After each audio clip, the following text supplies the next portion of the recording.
Ready? We call this Plan Commission meeting to order. This meeting has been given notice in accordance with Section 19.83 and 19.84 Wisconsin statutes in such form that will apprise the general public and news media of subject matter that is intended for consideration and action. Roll call shows all members are present except for Chairman Walter and Commissioners Shadid and Williams. A motion would be in order to appoint a Chairman pro tem.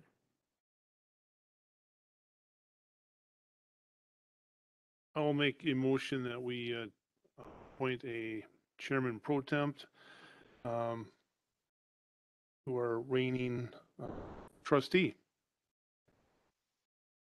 A motion has been made and seconded to appoint Trustee Baum as Chairman pro tem. All in favor of the motion signify by saying aye. Aye. Opposed? Motion carries.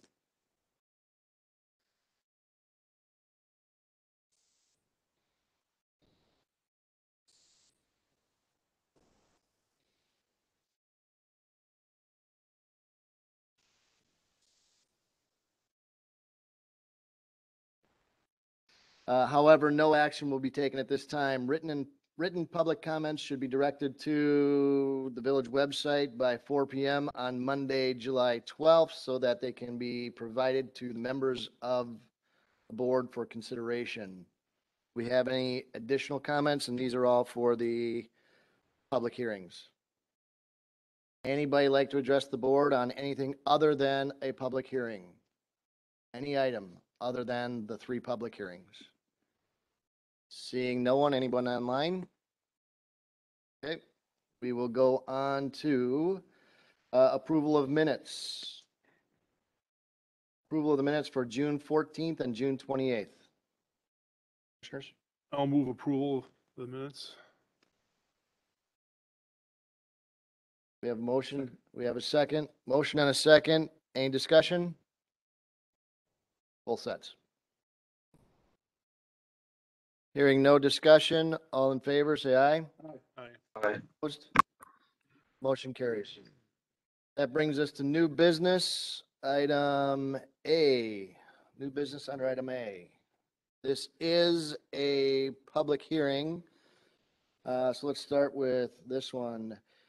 Item A is TR Capital LLC, agent for Bruce Miller, property owner at West 219 North 11588 Appleton Avenue, for a 2020 land use plan amendment for the from commercial to industrial office rezoning application from B1 neighborhood business zoning to an M1 limited industrial zoning district pursuant to sections 17.3 of the zoning code and the conditional use permit for commercial self-storage. This is a public hearing and there will be action taken. Okay, I will let Emily summarize it first, and I will read this. So TR Capital is seeking approval of a 2020 land use plan amendment from commercial to industrial, a rezoning from the B1 neighborhood business district to the M1 limited industrial district, as well as a conditional use permit for commercial self-storage within an enclosed building and outside within a secured area screened from view. For the property located on Appleton Avenue. This is the subject property. It's located to the east of the Appleton Avenue Amy Bell Road intersection, just east of the Village of Richfield Germantown border. The subject property is zoned B1 neighborhood business. There's agricultural zoning to the north, M4 zoning to the south and east, which is the quarry there, and then a residential land use to the west within the Village of Richfield. So the purpose of the 3 applications is to allow the redevelopment of the existing single-family home and commercial plant sales into both enclosed self-storage and exterior storage for boats and vehicles. This site has a cap installed by the Department of Natural Resources due to a previous contamination. As a result, the development potential of buildings on the site is limited. So this is a diagram submitted by the applicant. You can see highlighted in red there, that is the DNR cap. Approximate location of that, which cannot have any buildings constructed on it. The fill section is highlighted in yellow, and that portion of the property can only accommodate floating slabs. This is the proposed concept plan for the property. The storage buildings would be varied in size, and they'd be individual units with exterior access garage doors. The eastern portion of the site is proposed as the outdoor storage for residential type storage uses like boats and campers. An engineered site plan will be required to be reviewed and approved by the Plan Commission prior to any grading or construction on the site. So as I said before, the application has 3 parts. With the 2050 land use plan still being finalized, the existing 2020 land use plan must be amended from commercial to industrial office to accommodate the proposed self-storage. The proposed use is required to be screened and buffered to minimize impacts on surrounding properties. The applicant will be required again to submit a site plan for review and approval by the Plan Commission.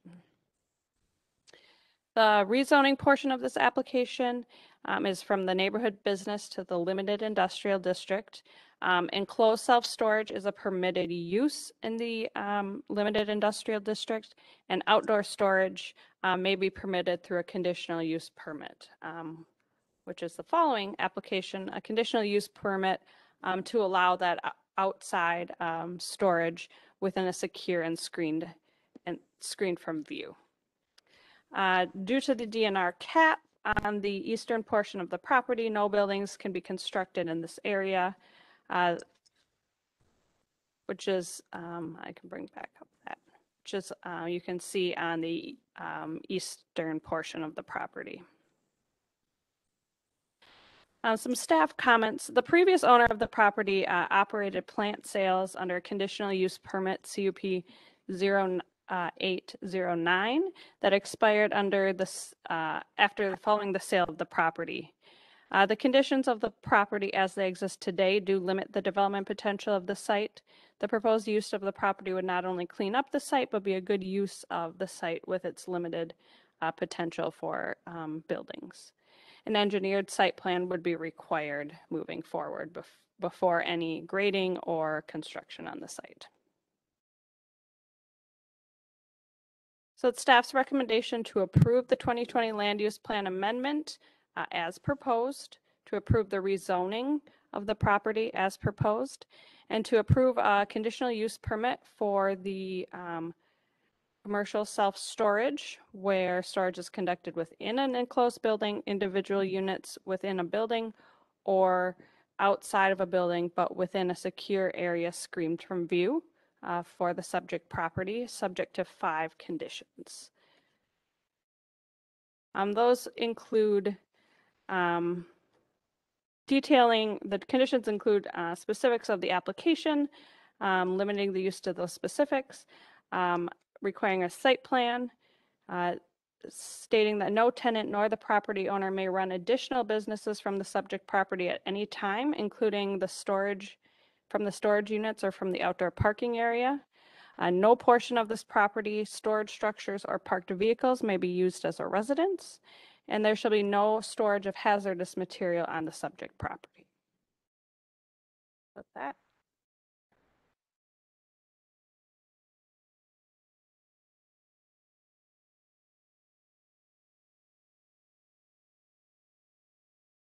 Okay, with that, notice is hereby given that a public hearing will be held before the Village of Germantown Plan Commission at the Village of Germantown Hall, located at North 112 West 17001 Mequon Road, Wisconsin, and virtually through the WebEx platform on the following date at the noted time, today's date at 6:30 or later. The proposed said hearing is to hear any and all parties, their attorneys or agents for and against the following application filed by the applicant for: 1, a 2020 land use plan amendment to change the classification from commercial to industrial office And 2, a rezoning application from B1 Neighborhood Business Zoning District to M1 Limited Industrial pursuant to Section 17.33 of the zoning code. And 3, a conditional use permit for the commercial self-storage within an enclosed building and outside within a secured and area screened from view from the property described below. The applicant is TR Capital LLC, agent Bruce J. Miller, property owner. Property address is West 219 North 11588 Appleton Avenue. Do I need to read the rest of it? It's done, right? Okay. We do have several emails that have been sent in. They were sent in before the 4 o'clock time frame, so I will read them into the record. First one is from Hans Dawson, Moraine Development LLC, North 52, West 23096 Lisbon Road, Sussex. Dear Plan Commission members, I recently met with John Then of TR Capital LLC at his new property located at West 219 North 11588 Appleton Avenue. He shared with me his plans to build and operate a storage facility on the property and to clean and demolish the existing buildings and debris. I support this new use for the land. It will be a valuable asset to the people in and around the village, providing valuable storage for large-sized vehicles and boats, among other things. The property is currently in a state of disrepair, and John has experience reclaiming property like this and turning it into a valuable asset. John's other storage facility in Colgate, Wisconsin, is well kept and tidy. We discussed some of our concerns regarding trespassing onto our property from his customers and lighting on the property.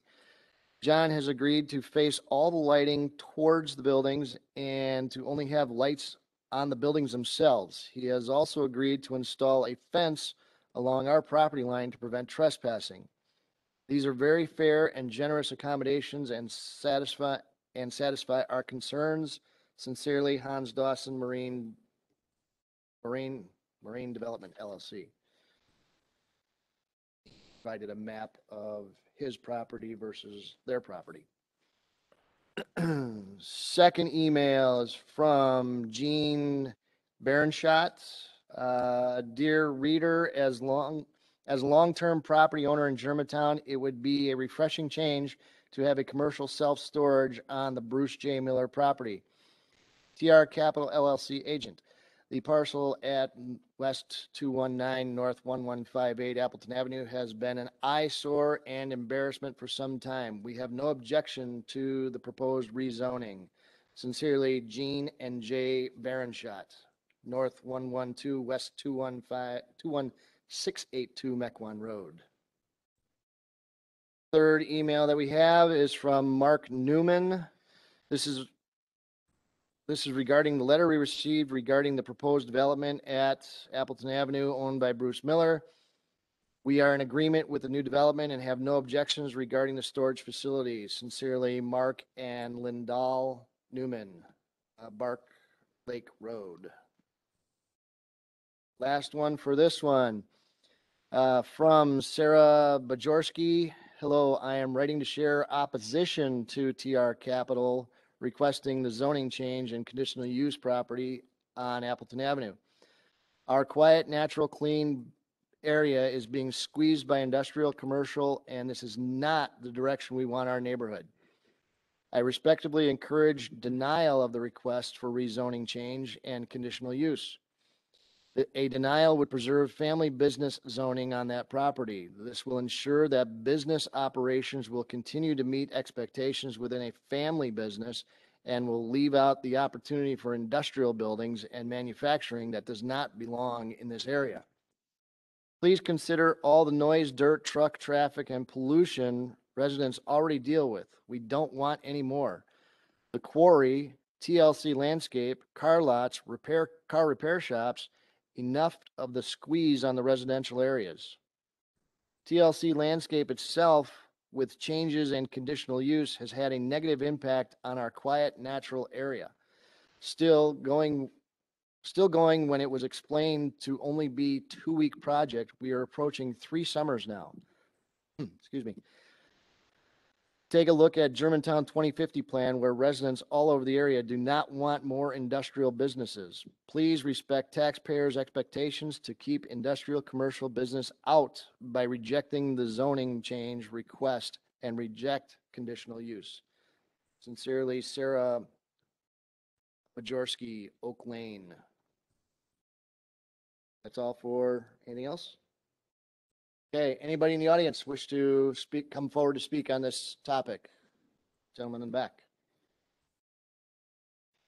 Please give your name and address. If you got a form, be great. My name's Ray Klinsky. My address is North 112 West 21498 Mequon Road. And I don't have this in any specific orders, just some questions I have. And they've already asked the questions about lights. And it's fine to say they'll be faced towards a building, but what's the loom going to be? How much will it affect the drivers on that road, and which way are they really going to be facing? How high are they going to be? How bright are they going to be when you're driving on the road? How much of them are you going to see? They brought up fences. You know, I moved to Germantown a lot of years ago, and I moved out here not to have fences. So we're putting more and more up. And fences can serve a lot of purpose. Keep the kids in, keep the dog in. But is it used to keep people out or to fence in? You know, I mean, they put fences up around junkyards too.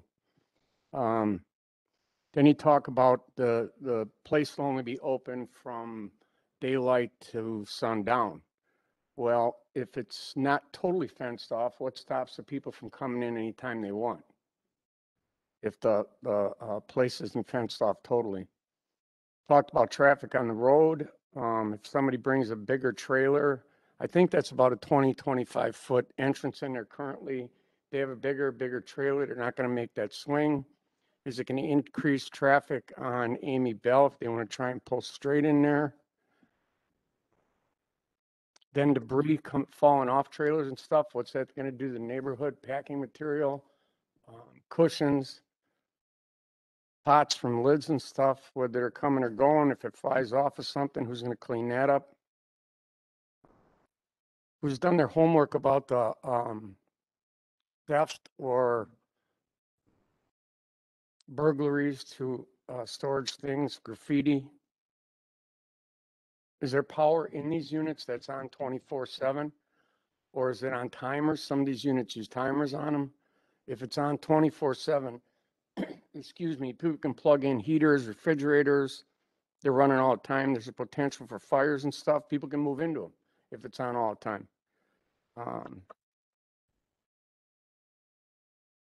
Those are just some of the questions I have. Traffic getting in and out or sun up, sundown.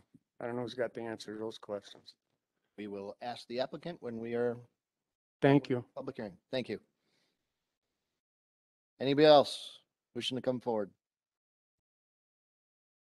Anybody else?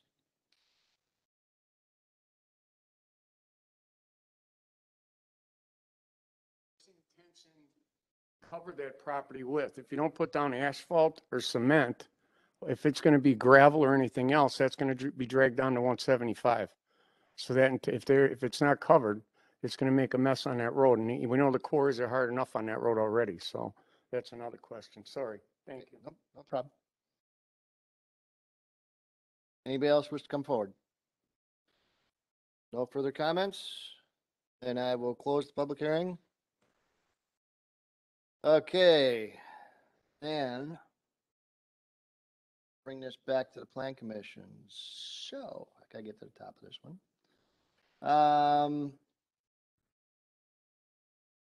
TR Capital LLC property owner seeking approval of 2020 land use plan amendment from commercial to industrial, a rezoning from B1 neighborhood business to an M1 limited industrial use, and a conditional use permit for commercial self-storage within an enclosed building and outside with secure area screened from view on a 3.6 acre lot located at West 219 North 1158 Appleton Avenue.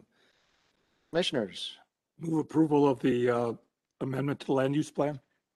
we have a motion. Do we have a second? Second. We have a motion and a second. Any discussion? The applicant here? Can you come forward and answer a couple of the questions we did get? So, tell me about the fence. When I look at this site plan, Jeff, can you bring up the site plan? I did not see a fence around the entire area.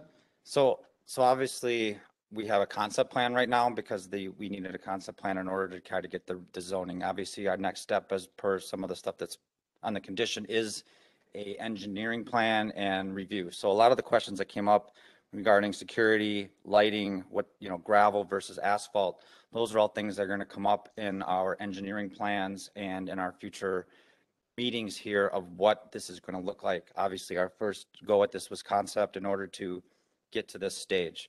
I know one of the applicants was very concerned about it being industrial. I think Sarah mentioned industrial and dirt and stuff like that. And while the zoning is industrial of nature, the use is not industrial of nature.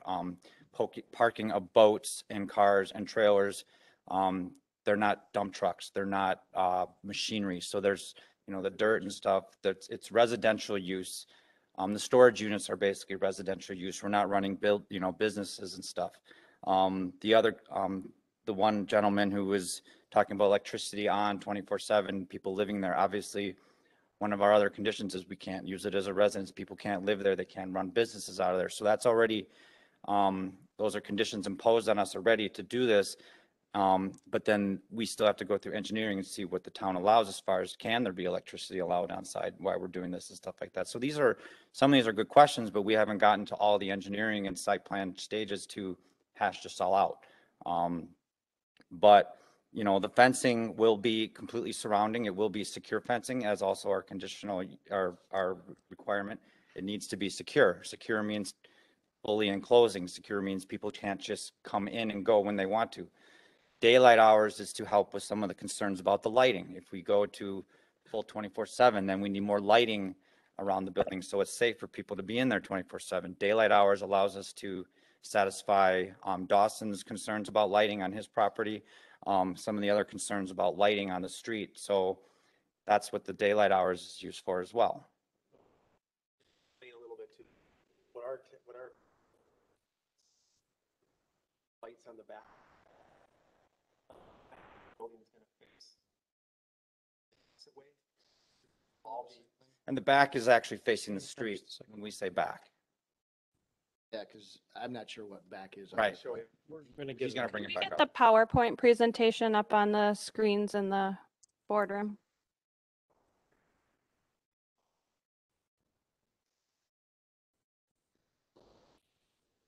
LED light fixtures.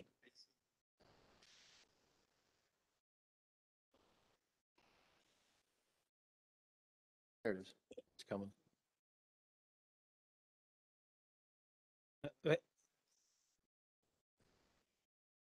Yeah, they can't hear you online. Up at the podium and So- address the plan commission. To answer his question, if I could, the lights are no higher than this, Okay, right above the door, and they So- shine straight down. turn us off it.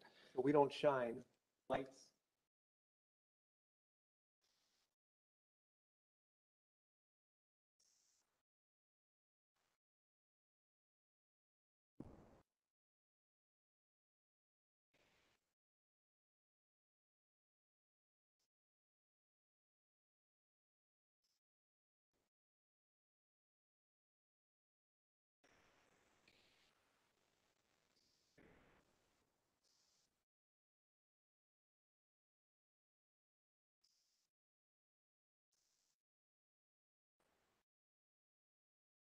Wait, we can't, nobody can hear you guys talking because nobody's at a microphone. So we have to have a microphone. If you want to make a comment, you can come back up, but you need to do that at the microphone.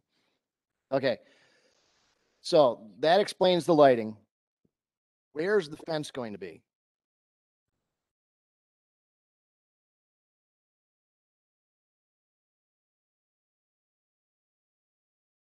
Okay, so nobody can get into the space after dark. Correct. Okay, This will be a code. If everybody in the unit will have a code, when they sign up, they'll get a code So I can plug my code in and I can go in after dark. into this part, but not into this part. I can still get into the facility after dark. So it is a 24-hour facility. Well, yeah, the storage units, but not the outside parking. Okay, so that's Because we don't part of want to the, light, we don't want to have to light the back. that's part of the concern is what I'm hearing is it is a 24-hour facility. People can go there anytime, day or night. Into this front part, correct? But not the outside parking. They can use the facility 24 hours a day, Yes. front or back. You say only the front, it's the facility. Okay. What's the For the moment, concern? That is the plan. What's that? What is the concern if people have access 24/7? I just heard concerns about it. So I'm just trying to understand it. It is 20, I thought it was we're locking the gate His and nobody can concern get in. was, I felt his concern was on open access to it 24/7, where it's still secure access to it 24/7 theoretically. So you can't get into the property without obviously climbing the secure fence or using the code. Okay. Obviously, climbing the fence is considered trespassing. We will have security Sure. on the buildings themselves. The daylight hours for the back and everything has to do with obviously putting lighting back there on the parking lot, and I don't think that's what, the city wants. The DNR cap, we don't want to disturb that to try to run anything through there. So we're trying to limit the parking to daylight hours, and if we'll probably have to section that off in order to do that. Okay. Director Retzloff, what is the standard for our approval? Generally, I'm accustomed to having full documents here before I do these kind of approvals. I don't have the full documents. How do I approve this? At this point, we are considering the plan amendment and the rezoning and the conditional use permit. The detailed site plan would be submitted separately as indicated by the applicant, along with engineered plans dealing with the stormwater runoff, grading, and all those details, including the lighting, the fencing, the issue about power will be addressed at that point. Whether there's gravel or asphalt paving, entirely or just around the buildings or some combination thereof.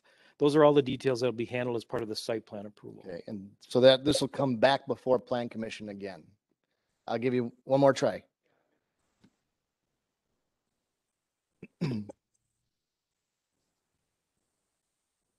Question had to do with the power inside the units is that, I don't know why you wouldn't use an occupancy sensor or a timer in them. It would save you guys money if it was a go-ahead, that if they don't have power 24/7 in them, they can't leave anything plugged in. So they don't have refrigerators and stuff running, the potential for fire hazard and safety. So when they're in the unit, they're using it, a light comes on, they use it, they leave, it goes off. That was my only point with the power inside them all the time. Do we have a ordinance or an issue about No. what we can store in there aside from hazardous stuff? I could put a refrigerator in there and keep it running to store. Keep Or my- lighting if you need to get access, in the 24-hour period. Some people plug in those little pest, devices that give off a signal. Those need power. To keep Yeah. rodents out of their space.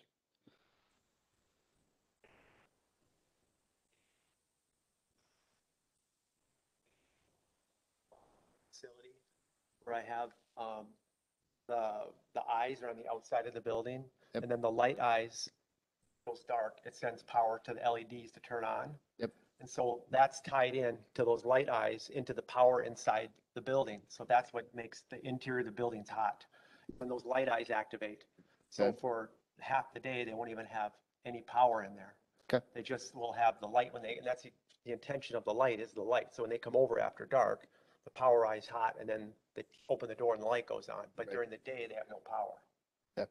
If we choose to go that way, which we haven't even gotten that far yet. Okay. So more information will be coming at a future plan commission when the full plans are brought forward. Okay, so any further discussion? I'd just like to point out one more thing, that the DNR cap already is paved and is required to remain paved as part of its requirements. So there's already a large portion of the property that needs to be and maintained paved. So obviously, we intend to do some sort of, obviously, maintenance of that and additional paving around that to continue that kind of, So the drive lanes around the building will be paved, the parking in the fenced-in area, that'll be paved? most likely, yes. How it's gonna be paved, whether it's, you know, asphalt or recycled asphalt or something like that. So we We will have to look still work that out to, with part of the site plan and the engineering. we will look to the final submittal to formally document all that. However, if I could interrupt for just a second. I think it's important the plan commission understand that as part of the conditional use permit, if there's a use-related issue that you feel requires some sort of condition to address that, that should be made part of the CUP. For example, the staff recommendation that businesses not be allowed to be operated. That's a use-related item and a condition that will be attached to the conditional use permit. So if there are other things like that, use-related, but not improvement or building-related, which would be handled at the site plan approval, you should add any conditional use-related items at this point. Commissioners? Is that a retention pond in the lower right, that blue kind of The teardrop? proposed retention pond, yes. Is that part of the cap? No. The cap is, Or I should say. So the fill wasn't an issue. It's not like foundry sand or something like the fill that. is there. It's already been there. It's just preventing us from building certain buildings there, right? Because we have to have floating slabs only on all that filled in area. So the limit, it limits what we can build there. It's not compacted fill like you think when you build a Costco and you bring in layers and compact it and then you roll test it. It's So it makes it unsuitable for a foundation? it's a lot of concrete, asphalt Oh, chunks. I got it. So Okay. I can't put I got it. footings in there. I There's no contamination in the No, fill no, per no. se. No, What is under the DNR cap, do you know? It was some low-level contaminants. I don't know specifics, some, you know, Like bunch of petroleum chemicals. related stuff? Bunch of They did chemicals some- to pronounce. They did some borings about 20 years ago, and it was the lowest of the lowest level, and our engineer said it's nothing to worry about, but they made Bruce cap it, and then they did a closure letter on it. And when was that? How many It years was ago? about 15 roughly? years ago. I think, piece of it. I think the cap's got at least another 15 years before it can be 20 disturbed years, or yeah. used, 15 to 20 years before you can dig there again. So that's part of the closure of a site typically is when you asphalt over it, they'll give you the closure letter and it's done. Right, with conditions. Okay, thank you. Anything further? Okay, my understanding is the motion was to approve as presented. That was for all three items, The motion was just for the land use. First one. land use. Okay. So, seeing no further discussion, did Mr. Kimmler have nothing from Mr. Kimmler? Okay, all in favor of the 2020 land use plan amendment, say aye. Aye. Aye. Opposed? Motion carries. All in favor? Commissioners? Got two more items there. I'll move rezoning of the 3.65 acre property, subject property on Appleton Avenue from B1 neighborhood business to M1 limited industrial as proposed. Second. Got a motion and a second. Any discussion on that? Yes, sir. What could you do on the property right now that would fit the B1 neighborhood business? I'm not sure what's all encompassed under that specific designation, but is like really anything fit? Or is this property kind of a, I guess you call it a brownfield orphan? There are a variety of uses listed in the B1 neighborhood district. We can bring that up and go over a couple of examples. Just a minute, I'll get to my code. Permitted principal uses. The B1 district is intended to provide for individual or small groups of retail and customer service retail establishments in a shopping center type setting. This type of district is generally separated from traditional central business district, but near residential development, and includes such amenities as increased open space, ample off-street parking and loading areas, and architectural or landscape screening from adjacent non-business uses, making such retail centers more compatible with the character of adjacent residential uses. It tends to be the commercial business district that's less intensive than the other business districts, I think, which is what maybe led our one commenter to say family business. It's neighborhood business, which maybe goes hand in hand for some folks. But the list of permitted principal uses includes antique stores, art, dance, or music studios, bakeries, retail sales only, bank, savings and loan institutions, barber, beauty shops, bookstores, a business office, clothing store, convenience store, delicatessen, drugstore, dentist, physician, or other medical professional office. So it's conceivable a small office building of some sort serving one or multiple business as tenants could locate on the property. Yeah. But given the cap and the fill, again, the type and amount of development is limited to that area up front.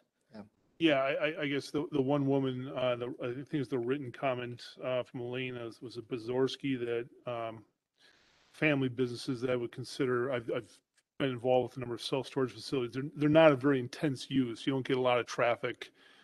Folks put stuff there, they leave it there, they don't visit it that often, whereas something like I don't know, a C-store or a bank would be more of an intensive use. So I guess looking at it from her perspective, I'm not gonna put words in her mouth, but this to me would seem more in line with a family business, i.e. quiet, not intrusive than some of the other uses under the existing zoning designation.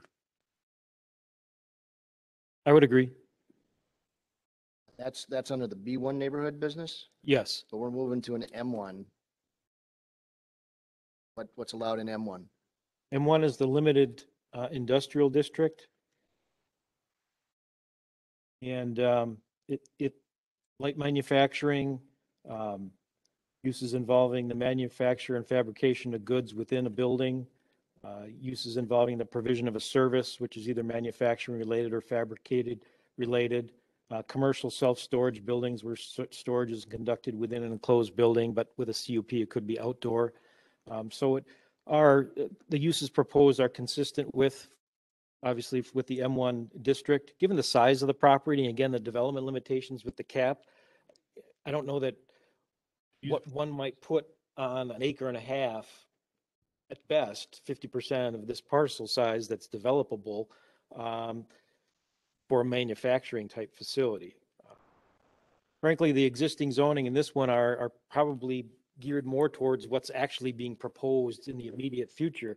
If you recall, for those of you that were here then, the Bruce Miller property, he wanted to operate the nursery. Right. And we changed the zoning to B1 and issued the conditional use permit. And so now we found another user for the site, and maybe a more appropriate business given the limitations. And storage is only allowed in the M1 district. So that's why the proposal to M1. Any further questions? All in favor of the motion, say aye. Aye. Aye. Opposed? Motion carries. Commissioners, we got the last one. I'll move approval of the conditional use permit for commercial self-storage building With the 5 conditions. with the five conditions. Second. Got a motion and a second. Any discussion? Sir. One question on condition number 5, no storage of hazardous materials in the subject property. So does that get, I guess this maybe is for the developers, does this get pushed down then to the rental agreement?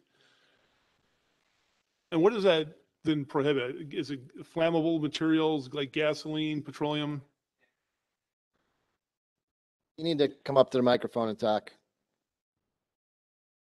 So that everybody can hear your answers. Sure. They all wanna know. Yeah, the rental agreement specifically says anything hazardous. It gives specifics like petroleum or gasoline, diesel. The only thing that might be hazardous would be I do let people store their cars. Collectors need places to put their cars. We would have some people put their boats in. You know, some of these units are the first building we're gonna design is gonna be more for boats, for people that live in subdivisions. Sizes are gonna be specific to people to be able to back their boat in, keep their tubes there, their fishing supplies, have a shelf in there, come and get their boat as they need to. You know, that's kind of we're really gearing towards the community. subdivision stuff, you know, and then boats and campers on the back. So, I mean, we run a really clean, high-class places. We get a really nice place here. You have an existing operation close by? Yeah, the last one, I built one about 4 years ago on County Line Road across from Bass's. The one that Hans Dawson commented on in his, Southwest corner of the intersection. yeah, right by the tracks in Lisbon. Mhm. I built that one 4 years ago. I took I cleaned it up. Designated I old took site. that auto repair business, cleaned that up, did the land split, developed that, put about 160 storage units there, then went back and developed that car care business back and then leased that all back out. So it was just a pile of junk, and now I'm paying taxes on $1.5 million or whatever they're taxing me at, so. Any further questions? Or something? Okay, seeing no further questions, all in favor? Aye. Aye. Opposed? Motion carries. I would add that this will go before the village board for action. When will that be? August 2nd, August 2nd. at So 7 p.m. come before the village board August 2nd at 7 p.m. And then it'll be back here when all final drawings are created for the plan commission to take a look at one more time. Okay? All right. That will take us to the next item, which is the John E. and Brenda L. Perry, property owners of North 124 West 14106 Lovers Lane rezoning application on portions of the property from A2 agricultural to RS2 single family zoning into the A2 agricultural and RS3 single family residential district pursuant to section 17.13 and section 17.16 of the village code ordinance and a 3-lot certified survey map application. There will be a public hearing and action. Director Retzlaff. Thank you, Mr. Chairman. The Perrys own a 38.2 acres of land comprised of 2 parcels on Lovers Lane, just east of Pleasant View. The site is highlighted in red. Current zoning is agricultural and RS2. The proposed land division is to take the 2 parcels and reconfigure them into 3 parcels. Lot 1, Lot 2, and Lot 3 as shown on the screen.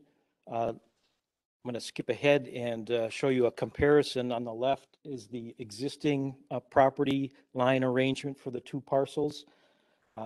Lot 1, the larger parcel that's highlighted in blue, is 33.9 acres and zoned A2 agricultural.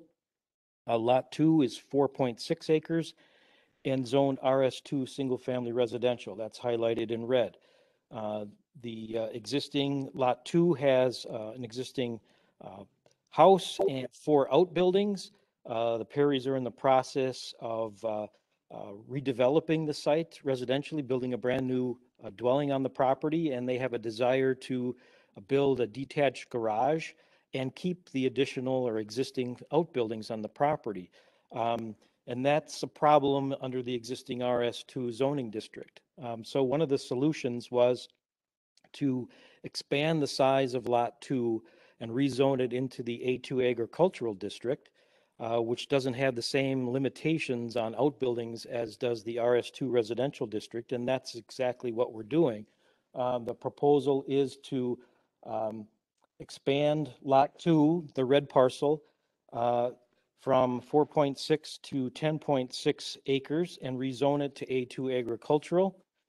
Lot 1 remains A2 agricultural. It reduces in size to 26.5 acres. And then the Perrys are proposing to create a new 3rd parcel, a 1-acre parcel that would be zoned RS3 single-family residential. And they can do that because the property under the current 2020 land use plan map classification includes the yellow area there, the 4.6 acre parcel is classified as rural residential, which is a district that allows the creation of lots as small as 1 acre in size. And that's what the Perrys are proposing to do. With a small area on the east side of the existing lot 2 is to split off a 1 acre parcel shown here as lot 3. So as indicated in the staff report, the 3-lot land division and the rezoning are consistent with the 2020 land use plan map classifications. Again, the agricultural conservation residential for lots 1 and 2, and the rural residential area for lot 3. As I mentioned, the land division is principally proposed in order to expand lot 2 and rezone it in order to keep the existing outbuildings and build a new detached garage along with the new residential dwelling that's being constructed on the property and create 1 new residential lot. The technical review by the village engineer of the CSM document hasn't been completed. We're expecting those comments to come in this week yet, and so a staff recommendation is to not have the CSM recorded until those corrections can be incorporated into the CSM if there are any. So with that, the staff recommendation is to approve the proposed rezoning for the John and Brenda Pear property, to rezone a portion of the proposed lot 2 from RS2 single family to A2 agricultural, and all of proposed lot 3 from RS2 single family to RS3 single family. And the second recommendation is for the certified survey map to approve the proposed 3-lot certified survey map for the John and Brenda Perry property to redivide 2 parcels into 3 parcels located on Lover's Lane, subject to 2 conditions: that all the technical issues or corrections that are identified by the village engineer be incorporated into the CSM before it's recorded.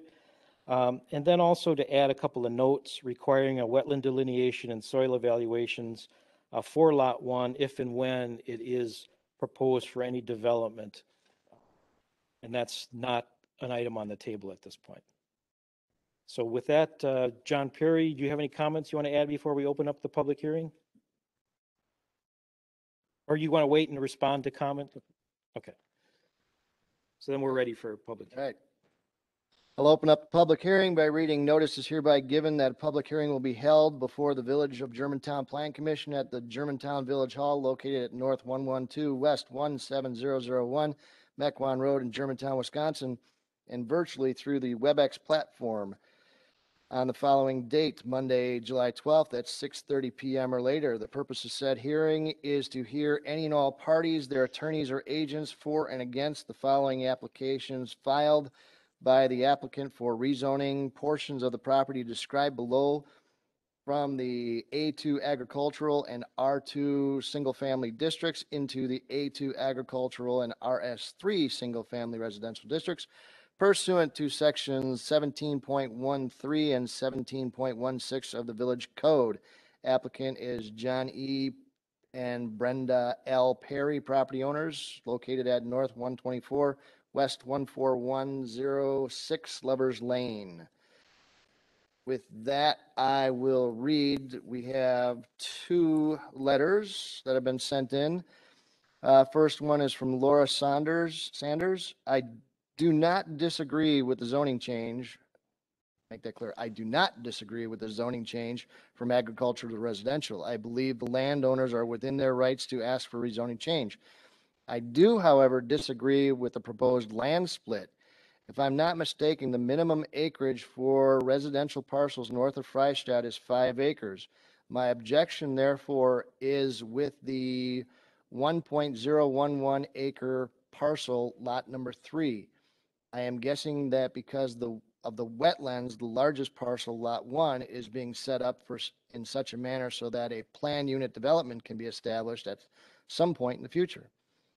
Its size for this proposed land split would maximize the sale price when the parcel is sold for that development. Its walls also increase the housing density for the parcel. Its walls also increase the housing density for the parcel. The potential density increase is not something I relish either. I would like the board to consider that all three of the proposed lots meet the current 5-acre minimum parcel size, please. Thank you for your time. Laura Sanders, Lovers Lane.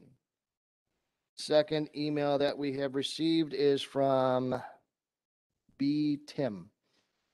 Good evening. We are Mark and Mary Tim and our neighbors directly east of John and Brenda Perry. Our address is North 124, West 13976 Lovers Lane. Although we realize urban sprawl is unavoidable and changes in property zoning is inevitable in the future, we do hope that the northern end of Germantown is able to retain its rural character for as long as possible. We feel the proposed 1-acre lot is unnecessary and will open up the door to other requests such property division.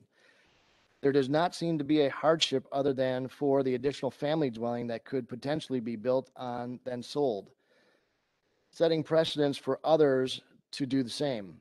Why not further divide the land into 5-acre parcels with dwellings? Take a statement from Germantown 2020 Smart Growth Plan. The village of Germantown is historically a rural community with all of the characteristics associated with the rural lifestyle. Over the past several decades, residents of Milwaukee have sought an alternative to the urban life of the city. Certain characteristics of rural communities, such as wetlands, woodlands, and scenic views, have attracted residents to more outlying communities. As a result, the village of Germantown has experienced an increased rate of urban development and corresponding loss of the very rural character that has attracted residents to this area. We wish the Perrys well and welcome them to the neighborhood, but they can find other means to their house. They can find other means to house their in-laws other than building a separate house on a 1-acre parcel. We unfortunately will not be able to attend tonight's meeting. Please confirm receipt. Respectfully, Mark and Mary Tim, Lovers Lane. No other messages? Anybody in the audience wish to speak on this item? Yes, sir.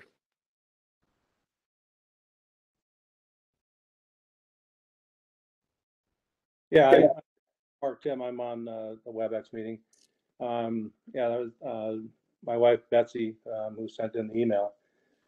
I mean, I guess our concern in going through the 2020 land use plan and going through the sectors of all the properties on Lovers Lane and in the area that are marked in the yellow markings, which allow the 1-acre minimum, that if this land split's allowed, that people will look at their own yellow dot on the map and conspire to, sort of split their land at some point in time into 1-acre properties. So you have to kind of manage what you put out there and allow to happen initially. I think that going through their proposal, they've got 3 options, an A, a B, a C, and we'd be in favor of the land split into 2 separate lots. The lot 1, lot 2, as they indicate on their C, I think is the choice. But as previously been said, we're not in favor of splitting out the 1-acre property. It doesn't seem that would really need to happen in order to accommodate what they're looking for, is to build a detached garage. That's my comment at this point. Thanks. Thank you. My name is Robert Aiken. I live at North 119, West 17780 Cove Lane. I think when you look at what the Perrys are doing, it's really nice. They've taken down the old house. They're building a new house, but I like everybody else, I don't agree with the 1-acre parcel. I have the vacant land across the street on the south side. I also took a parcel off of that land for my daughter and her husband to build a house. And at that time, we were required 5 acres. I've been under the understanding for a long time that anything north of Freistad Road for residential was going to be 5 acres. We've done it several times for our kids, and we're forced into the 5 acres each time. I think the Perry's project is really nice. It looks like the house is going to be beautiful. They've really improved the neighborhood, but the 1 acre parcel just doesn't fit in there. I don't think it fits in there because everybody else has to have 5. There's only what, 159 feet of frontage, far less than anybody else has up and down Lover's Lane between Pleasant View and Mary Booth. So as far as the 2 acres, I think it's good. I think it's the proper thing to do. I think it's going to improve the neighborhood, but having the 1 acre parcel is the real kicking point as far as I'm concerned. Okay. If everybody else has to have 5, then I believe the Perry should have to have 5. Thank you. Thank you. Further questions or comments? Mr. Perry, would you like to step forward and respond to?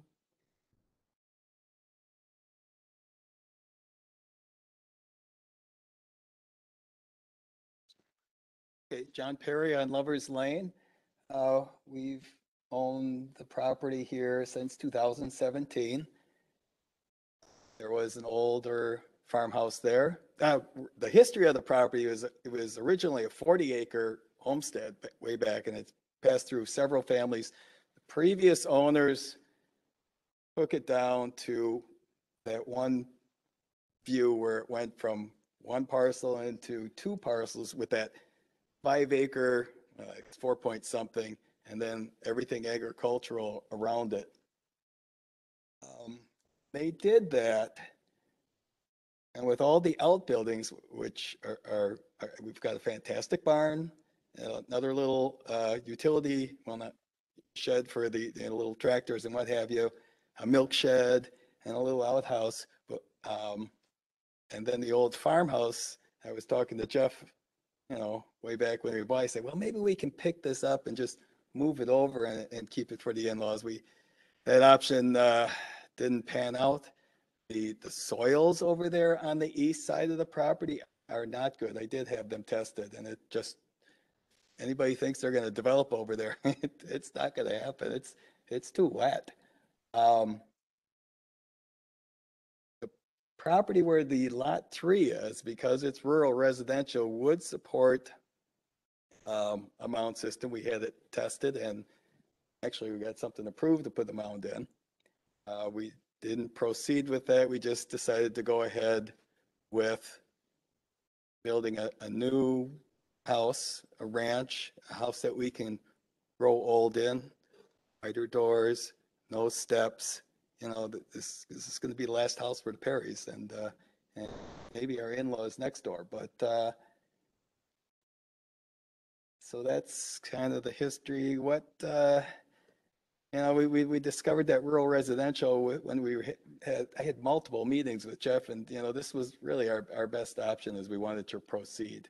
Okay. So maybe if you want to throw questions at me again, I can try to answer them. Commissioners, do you have any questions of the applicant? So on the 1 acre parcel is where you want to put the ranch home? No. It's going on lot 2. I'm going to step away from the mic.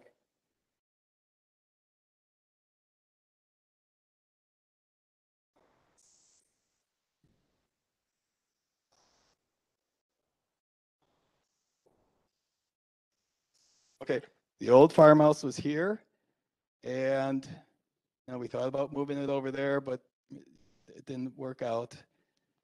So we tore it down, and we're building right back on the old foundation. So the new house is not, it's here. It's not over here. This is being farmed, and we just want to keep it farmland, really. And all of this, and then we've got all these, if you look back in the old Washington County pictures, they had all of this land farmed until it started to get overgrown. So to answer your question, the new construction is going here. We wanted, and the issue came up when we had what we thought was an attached garage, but it didn't meet the definition of an attached garage. Then too many outbuildings were for this RS2 with 5 acres. I'm just like, wow. couldn't be grandfathered, so we had to expand the 2 acre, and as we were expanding it, and thought rural residential would allow that. I got, worked through everything. Okay. Are there any further questions or comments from residents? Yes, ma'am. Please come to the mic. Please state your name and address for the record. Everybody wants to know who you are. Janice Seeger, Lover's Lane. I still don't understand the 1 acre parcel. Why you're not really stating why the necessity for the 1 acre parcel? I'm not understanding that. Just to put a garage on? You gotta go to the mic. Here's So the garage will go behind the new construction house. And we had wanted to build a little smaller in-law house next to us over, in this area. And the zoning in the rural residential provided that opportunity to, Put make put that a house on a possibility. 1 acre lot. So the new house is in the red zone and the in-law house in the Future yellow house, zone. a future house will go in the yellow zone. Yes, but that's yes and no. I don't have any immediate plans for that. The in-laws aren't ready to move. Right. Any further questions? Yeah, it's Mark. Wait, If the 1 acre Hold is on, Mark. approved, yes. even though Mr. Perry doesn't want to put a house up now, it's approved, then he can put it up at any time in the future. Is that Correct. correct? Correct. And nobody else can put anything on a 1 acre north of Freistad Road. What's No. true, Mr. Retzlaff? Because when we built across the street, we were required to have 5 acres. Generally, yes. Yes. Yeah. Turn yourself off. All right. No. No, lights off means it's on. Yeah.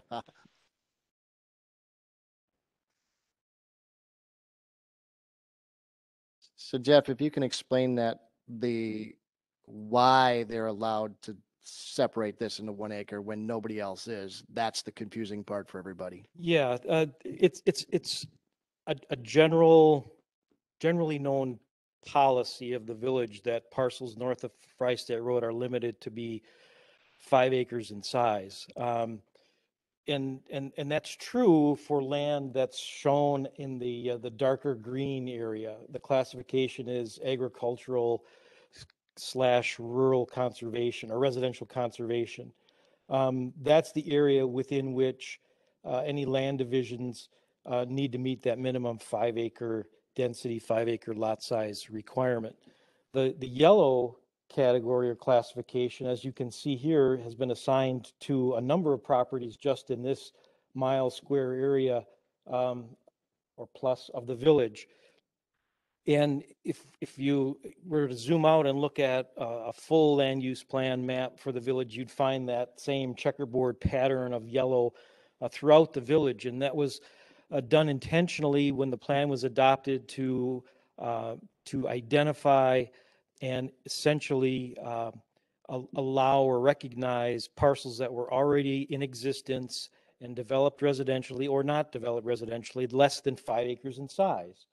And so as part of the plan that was adopted, the policy is that in the rural residential area, those lands are eligible for development into residential lots as small as an acre in size.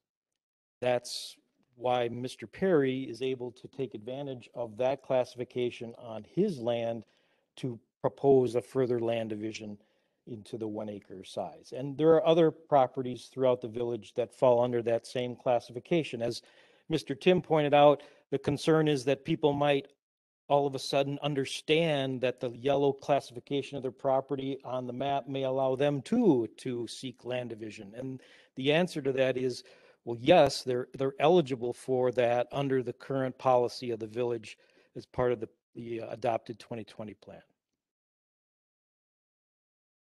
So it's an old rule that allows anybody with the yellow coloring to still subdivide to 1 acre. And because it's in that category, we can't say no. Could say no, but You could say no. The history, and there aren't a lot of examples, at least since I've been here, but there are a handful of examples where the rural classification has been used to divide property. Existing zoning has been allowed to use to create parcels smaller than 5 acres north of Freistadt Road. I wouldn't call it an old policy. It's a current policy, but it's sort of somewhere between what the forward thinking was back in the early 2000s when the plan was adopted and what had been developed or in recognition of what development had already taken place up to that point. okay.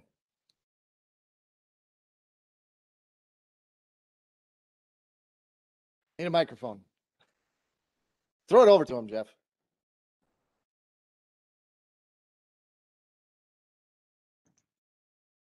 If you drive up and down Lover's Lane, pretty much everybody has 5 acres or above. It's Pretty pretty much. well been known. Yeah. Now, when I look at, and again, Mr. Perry is doing a hell of a nice job over there, but you'd think with the remaining 36, 37 acres or whatever he has, he could find a parcel of 5 acres rather than 1 acre and stick a mother-in-law house on a little 1 acre lot with 159 foot of frontage. I guess that's my point. And if he did that, it would conform more to the everybody else in the neighborhood type of thing, which is, I think, what most of the residents along there would like. Sure. I'll go this gentleman first, then Mr. Perry, you can. Excuse me, before you say something, was there somebody online that was trying to speak? Let's go to Mr. Tim first. You can just stay right there. Mr. Tim, you had a comment? I was just comment that, if the goal is for the ability to build another residence, I mean, he could incorporate that 1 acre into lot 1, and then be able to build another residence with 2 A2 parcels, versus incorporating it as he had drawn on his plan C as an alternative. But again, I agree with Mr. Aiken. I mean, everybody's kind of considered this area a 5 acre building, but I'm looking at the 2020 map here on my computer, and there's a lot of yellow that people may start coming back and looking at creating 1 acre parcels off of many of these places off of Lover's Lane, but also off of other roads around Mary Booth, Country Air, and there's a lot of places there that have very large spaces that could be broken up into multiple 1 acre lots. And again, it's just not the conforming thing of what is thought in this section of Germantown anyway. Thank you. Thank you. Okay, sir. When was this rezoned yellow? Oof. Because he had said the previous owner did. I'm just curious when that was. No. The yellow coloring on the map is a land use plan map classification, and it's not a zoning per se. The existing zoning of the 4.6 acre property from which the 1 acre parcel is to be created is currently zoned RS2, which has a 2 acre minimum parcel size requirement. What was it before that? I don't know what it was before that. Probably green, and then there's a lot of green on that map that could turn yellow No. and all go down to 1 acre lots. Well, this map was created in the early 2000s when the plan was first adopted, when the first colored map was created. So it actually, the color yellow on the Perry property, like the other properties, is the same color that was put on there when the plan was first adopted. It hasn't changed. So any of those greens can apply to get a 4 acre No. lot? No. How did they get it? They're yellow. It was pre-existing. It was already that size before the plan was adopted. Okay, so that's an old yellow, 4.6 acres. Nobody else can get that. Generally, north of Freistadt, we are holding everybody in the green category to 5 acres or more. Unless we do, what's it called? The new thing of the 2050 plan? Oh, the cluster housing development, but that's not something right now other than a planned development district. I mean, that's going down a path we don't need to go down because that's just not a likelihood. I'm just worried that if you let one person go from green to yellow, whether it was 20 years ago or today, and go down to a 1 acre lot, there's a lot of green there can go to 1 acre lots. I don't see that happening. The green to everything, no, it's going from yellow to yellow. Right. It's staying Well, yellow. it was green. It was not, No, wasn't it was, before that. no, It started out as yellow? this plan, the first time these color-coded plans were done, this parcel was colored yellow. So we generally can't break up agriculture in a residential, or you can't? Generally, north of Freistadt, we have that written somewhere that's limited to 5 acres in the green zones. If I could jump in here real quick. Yeah. The north of Freistadt, it's not written in the plan. That's been an interpretation of the plan. If you look at the plan, and I'm sorry I don't have a full version to show on the screen, but the green area on the plan is the area within which land divisions are limited to residential land use with a 5 acre minimum parcel size. The green area is located north of Freistadt Road, but there are other areas west of 41, for example. It wraps around the urban area of the village.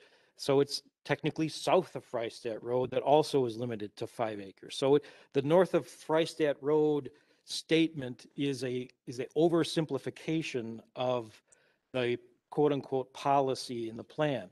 What isn't attached to that statement that people typically make is there is an exception to this rule, and that is if you have yellow rural residential, you're allowed to develop, you're eligible to divide into 1 acre parcels.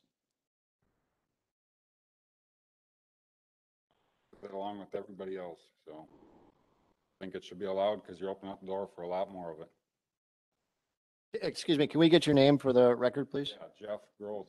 I live 3 blocks east of him, or 3 houses east of him. 3 houses. Well, I'll give you one more shot.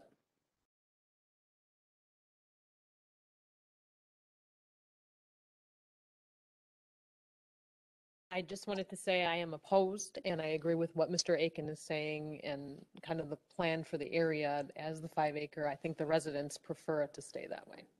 Thank you. Who name? You were up before.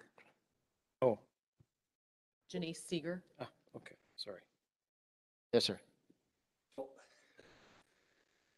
I'm Clark Sherman. I live in Milwaukee, but I lived 40 years in Germantown. Okay. And I know you as well, as well as with Lori. So I was on a long range planning committee for 2020. And the 5 acres at that time stood, there was no green, red, or whatever you're showing on.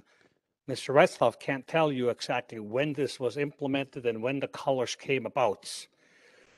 But when I was on the long range committee with 20 of the Germantown citizens, north of Freistadt Road was 5 acres.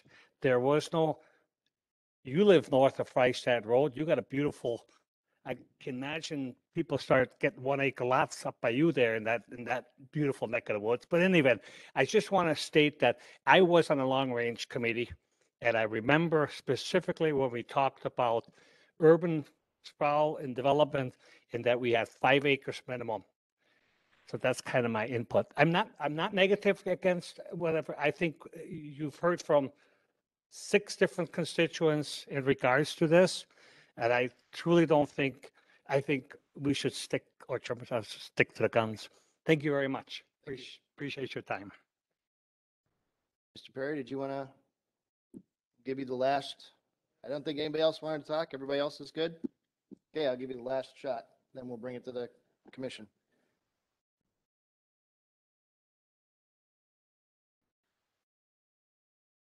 So, okay.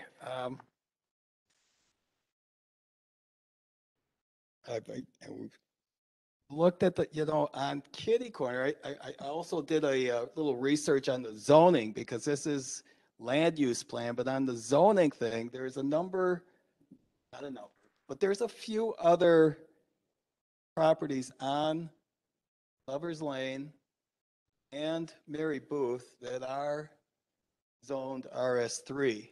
And one of them is kitty corner next to my property. So I felt there's one in the, one across the street, not me on kitty corner. And like I say, there's, the Tim property is this great big blue one here. And everybody else is either A1, A2, or these other RS2s or the smaller RS3s. And it was available, and I was gonna have the opportunity to try to have the one, but the impetus was I had to totally come up with a different plan because of those outbuildings, which we want to maintain. We don't want to take any more barns. We love the look of the 40 acres. I don't want to do any development. I'm probably more worried about what's happening further east down Lover's Lane than my property being developed. I guess that's all I have, unless the commissioners had questions. Any questions from the commissioners? Not at this time. Okay. Stay near, we may. Okay, I will close the public hearing. Fire back up my computer, which is shut down on me.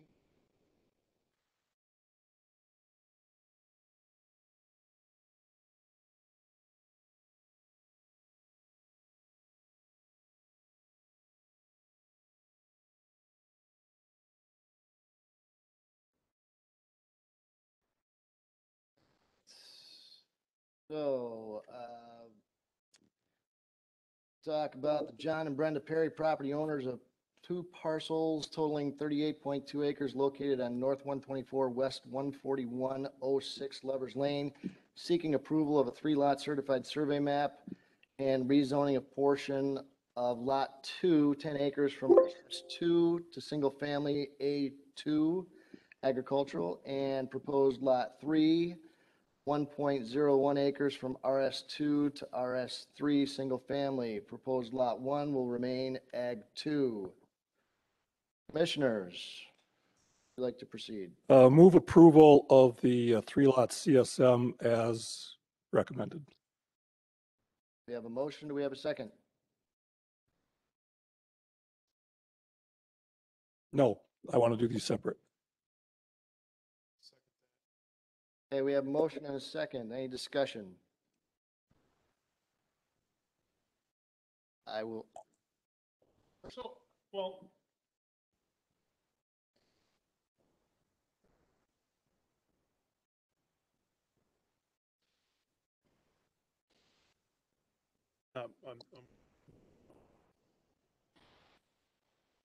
Okay. question on that. I'll voice my opinion. I came in here hell bent for election with you guys. I don't want you cutting up a 5-acre lot. These are all 5-acre lots. But when Mr. Retzloff tells me that this is allowed to be done, I didn't realize that the yellow could be downsized. So when I heard that, changed my mind entirely. You can do this. There are other 1-acre lots in the area. The fear that this whole area is going to go to 1-acre lots, it's not going to happen. It's not going to happen. You'll have just these people are the only ones that can do it, and there are several 1-acre lots in those yellow spots. We are working hard and diligently in our next plan to preserve everything north of here as best we can for 5-acre farmland properties or greater.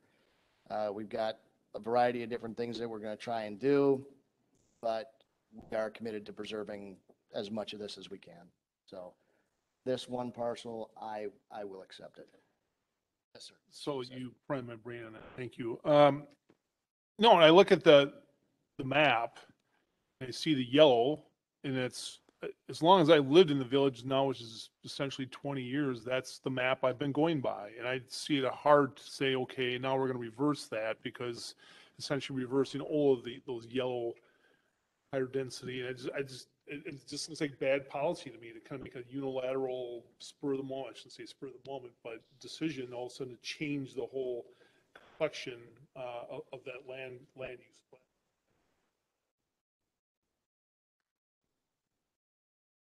Further discussion, questions, comments? Yeah, I just wanted to point out the current land use plan map that shows the green and the yellow. That was adopted by ordinance number 30-04 back in October of 2004. And except for, I think we have 12 or 13 map amendments that have been processed since then. None have changed the classifications of the Perry property or any of the other properties, immediately around it. Okay. All right, seeing no further comments, all in favor, say aye. Aye. Opposed? Matt, you were for? Yes. Okay, opposed? Aye. That would be 3, 4, and 1 against. Motion, where are we at with today? Do we have, does that carry, or is it? We need 4 to carry a motion? Simple majority. It's a recommendation to the village board. Okay, so that passes then. Yeah. Okay. All right, that motion passes. Next one is for a 3-lot certified survey map.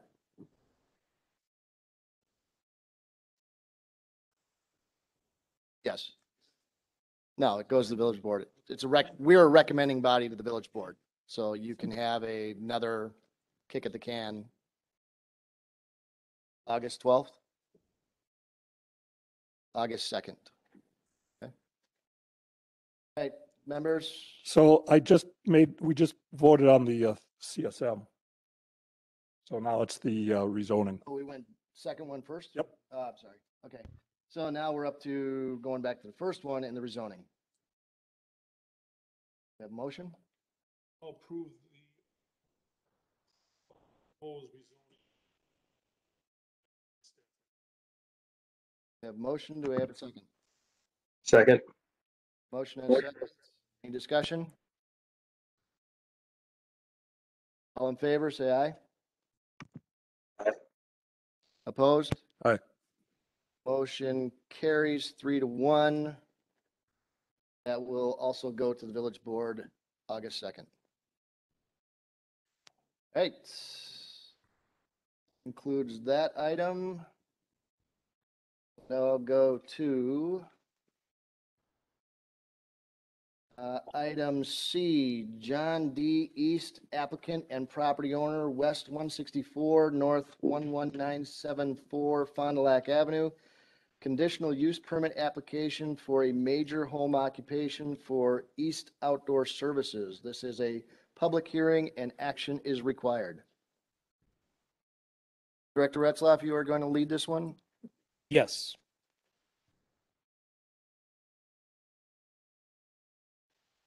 Thank you. John East, owner of the property, a 2.9 acre parcel on Fond du Lac Avenue, is requesting approval of a conditional use permit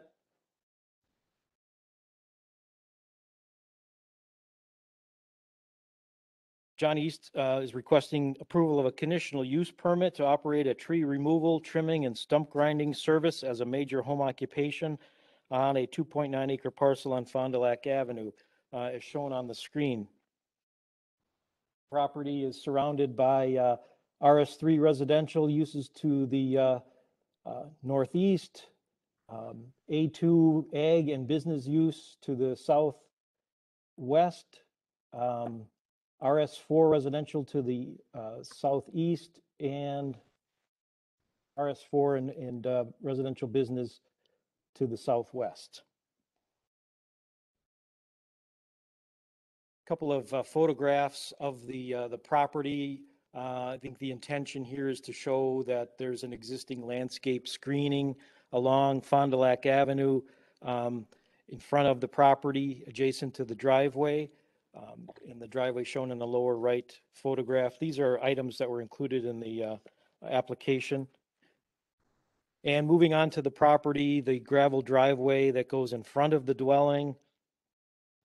And then in the lower right, an aerial view of the property showing a large, appears to be a gravel area upon which two of the business trucks are parked as part of the proposal. East Outdoor Services, again, is a tree trimming, removal, and stump grinding service. They don't do your typical landscape maintenance or hardscape type construction. It's a relatively small operation, 4 total employees, 2 non-resident employees work from the property. And when I say that, they come to the property, they leave their personal vehicles, they take a business truck, and they go and work off-site. The business has currently 4 business trucks that are parked on the property, a bucket truck, chipper truck, a dump truck, and a stump grinding trailer. The business operates generally Monday to Friday, 8 to 5 p.m. All business is conducted off-site, including the business office in a location in Cedarburg, and no on-site storage of materials, and there are no retail sales from the property. Let's get back here. Again, the east property is 2.9 acres in size. The zoning is RS2, single family. John East is the property owner and lives in the residence on the property. The major home occupation business is allowed in the RS2 district with a conditional use permit, subject to a number of general provisions and performance criteria, including, probably more importantly in this case, that the business owner live on the property. There be a maximum of 2 non-resident employees working from the property, and that all outside storage of equipment and vehicles are required to be screened from view. The existing business operation appears to comply with the home occupation, the major home occupation requirements and performance criteria, with the exception of the parking of the business vehicles. Mr. East indicated in the application that he currently parks them in the driveway in front of the dwelling, and I have observed that driving by the property a couple of times since the application, and he chooses or would like to be able to continue parking them on the gravel parking lot and driveway in front of the dwelling. However, the code is specific that parking of business vehicles and materials be in a side or a rear yard and be screened from view. So that is one of the conditions recommended by staff. The staff recommendation is to approve a conditional use permit for John East and East Outdoor Services to operate as a major home occupation, providing tree trimming, removal, and stump grinding services from the property located on Fond du Lac Avenue, subject to 9 conditions. And with that, John, if you have anything you want to add and come forward and explain your business.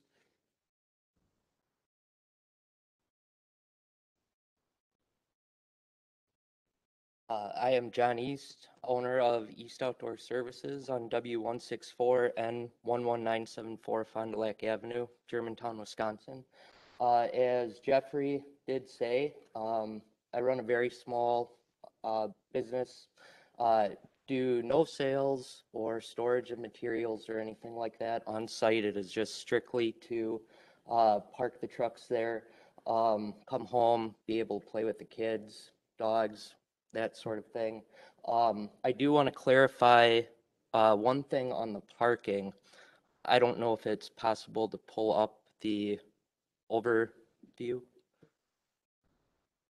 No. Yeah. So if you could see on the bottom photo there off to the left-hand side is where things are going to be parked overnight. Is there designated parking spot is where those are going to be. So it is well off of Fond du Lac Avenue, off of view, kind of hidden back there in the corner. And again, I do not bring, any materials back to process on site.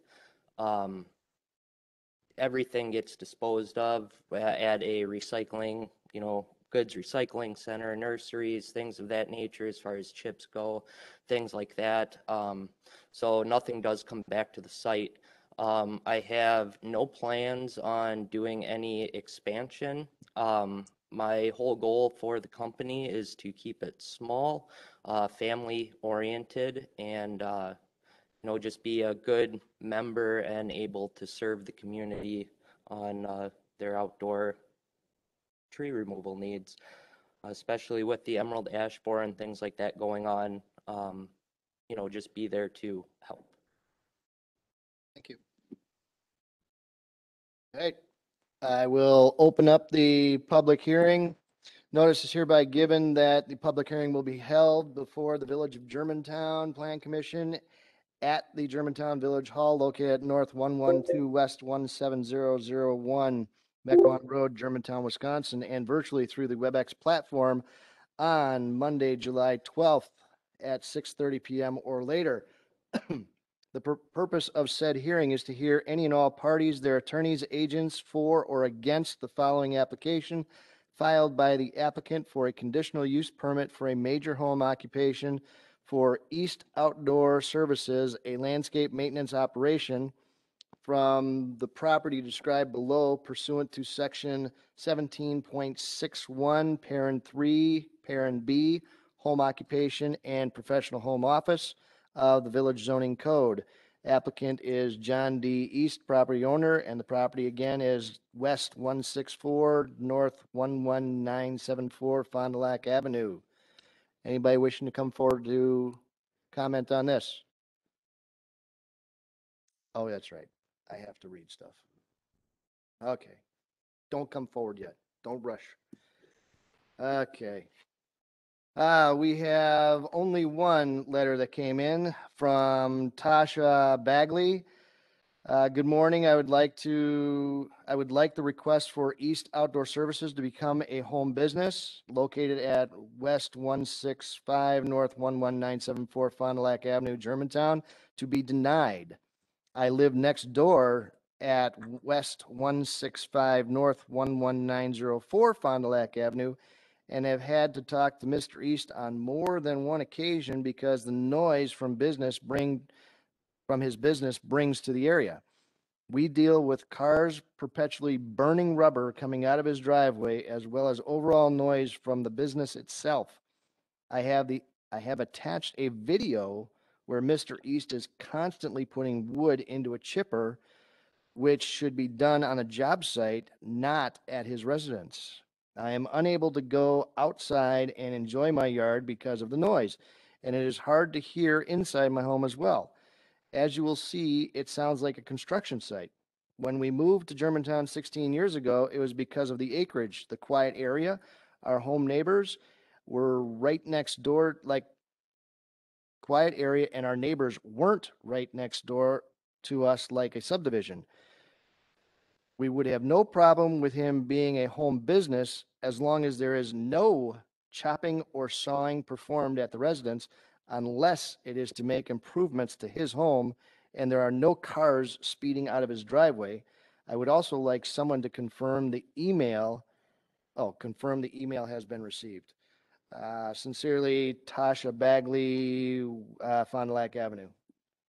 That is the only written comments we've got. Okay, now you can rush the platform. Anybody wishing to speak? Sure. As he's coming forward, I just wanted to point out that I had indicated to Ms. Bagley John? In an email that if she was going to attend tonight's meeting, either virtually or in person, that if she could explain what was on the video and some of the details, like the dates and the time and that sort of thing, that we would try and play that. I think we're able to do that. I don't know, though, if Ms. Bagley is here or... Ms. Bagley here? No, Ms. Bagley is not here tonight. Okay, so then we won't worry about that because we just don't have enough detail about what we're seeing. Yeah. Yeah. Okay. Mr. East. Yep. The only thing that we do on the property, because I like to work smarter, not harder. You know, I do have other neighbors that touch against property lines with me. I have done work for them on multiple occasions, as far as tree removals, stump grindings, things of that nature. Instead of driving around the block, entering through their front yard, laying out the plywood, things like that, it's a lot easier for us to operate by just accessing it from our property. That would be the only time there would be noise generated there, but that is strictly for work being done for neighbors. And I wish I had more details on Cars, squealing tires. And all jokes aside, but I would love to see any international 4700 with a 444 do a burnout. I would be thoroughly impressed. Okay. All right. Anything else? That's it, unless you have questions for me. Yeah, I have a quick question. Yes. Given the location of your driveway, which is sort of on a not the greatest location on Fond du Lac Avenue, could it be that maybe employees leaving or are needing to accelerate quickly because traffic might be coming over the hill, or is it just not? It is something that I have not witnessed. One thing I will say, though, is that traffic does sometimes travel at very excessive speed coming down that hill. And I have put in a couple notices just to see if it was possible to get that monitored. But I think anyone that lives, you know, in those 3 residences in the area could attest to the same thing. There are also very loud cars with the exhaust cut off and things of that nature that do go fairly quick by there. So it may be, you know, mistaken between that and me, but everything that I have is, you know, road legal and unmodified. But that is something you can address with your employees, just. I will let that be known, but they are very mature, respectable adults and would be blown away, very surprised if that were to ever happen. Thank you. Okay. Commissioners. Oh, wait. No, I got to close the public hearing. And we'll start this. John East, property owner and operator of East Outdoor Services, is requesting approval of the conditional use permit to operate tree removal, trimming, and stump grinding services as a major home occupation on a 2.9 acre residential property located at West 164 North 11974 Fond du Lac Avenue. Commissioners, Move approval as presented with the 9 conditions. we have a motion. Do I hear a second? Second. Have a motion and a second. Any further discussion? Any discussion? Mr. Nellis.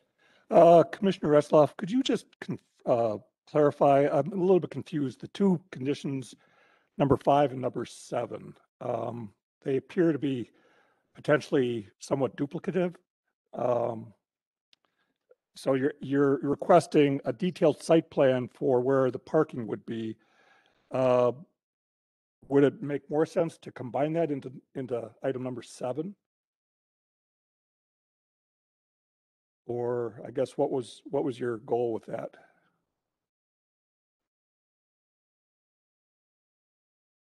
Just give me a second here. I'm going to read through number 7.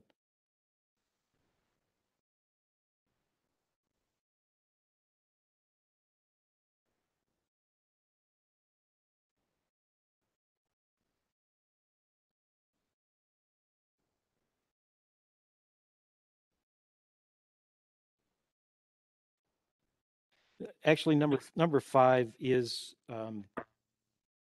that one shouldn't be in there. That it's a duplicate. Number 7 covers any need for any future improvements to the site requiring a zoning permit or site plan approval. So I would respectfully ask that number 5 be deleted Just let number 7 handle the issue with regard to the need for any improvements requiring zoning permit or site plan approval in the future. Would you like to make that part of your motion? Not quite yet. I've got one more question regarding, item number 7. Condition number 7, who's going to determine if site plan review and its approval is required by the plan commission? It says the last sentence, if required, site plan review and approval will include plan commission. Staff would make that determination. Okay. Whether something rises to the level that requires plan commission approval. And there is some language in the zoning code that speaks to building improvements over 2,400 square feet. So that's an automatic, but if it's something less that we feel that might trigger the need for review by the plan commission, we tend to be conservative in that regard and bring things to you that you might argue, why are we bringing this to us? Mm-hmm.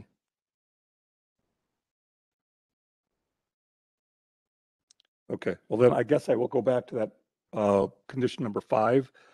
I could amend the motion and strike that from the list of conditions. Is that okay with the second? It's okay, it's second. Further discussion? Mr. Leszewski. On the conditional use permit, I know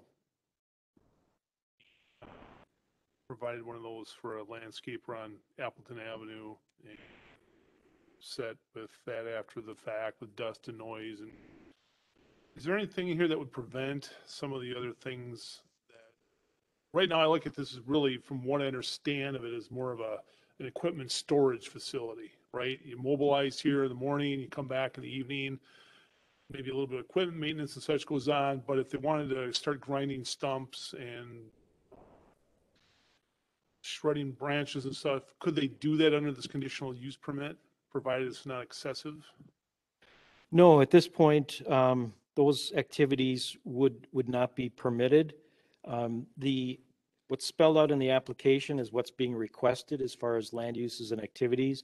If you want to go so far as to specify that stump grinding on site or tree branch, making into mulch can't be conducted on site. That was something that John wasn't proposing as part of his application.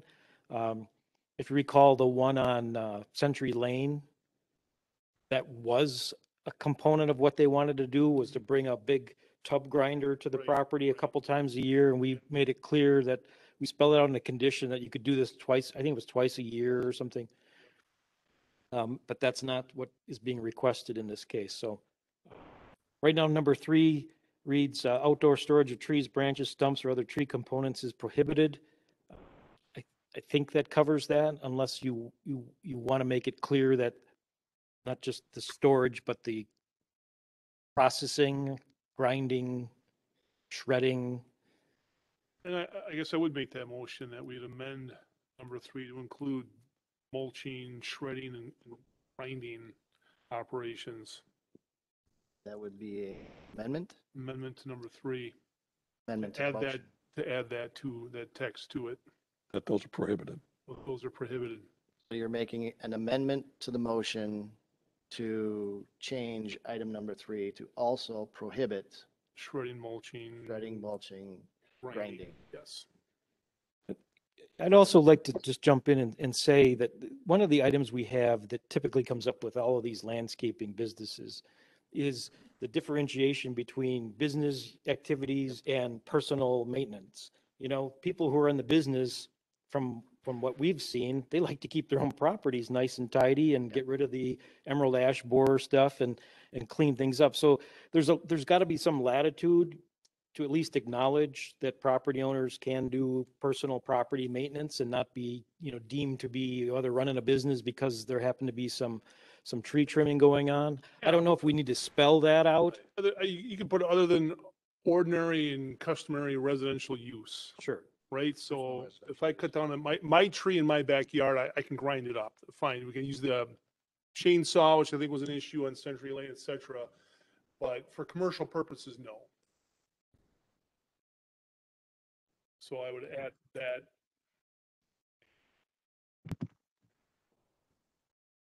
Customer use, not commercial purposes. Do we have a second? Second. I'm not sure how that works because I made the motion and he. He's making an amendment. You're so amending, can make- okay, so I'll second yours. We have a motion and a second to amend original motion. Any discussion on that? I'll throw some stuff out there. John, we have had horrible time with landscape companies, specifically landscape companies, home occupations. You don't intend to grow. Slowly you get one more person this year, one more person next year. Now you're no longer in a home occupation. Neighbors come and bring you in front of us and we have to shut your business down. So we need to be cognizant of what a home occupation is. We need to be cognizant of when you're going to grow, how you're going to grow, if you're going to grow. I have one of these, I have two of these in my district, and I get called periodically through the summer. They're doing it again. They're doing home maintenance. There's nothing I can do about it. So we have to recognize that too. The restrictions, I think they're fair. We're trying to make them very specific so that all the residents know. And what you have been doing, which apparently is irritating a neighbor, you're going across the property line and you're working on somebody else's yard. But you're right next to your yard and that person thinks you're doing the work in your yard. That's the problem. And that's the kind of complaint we are going to get. Even though you're 2 houses down, you're still in the neighborhood. Even though you're next door, you're in the neighborhood.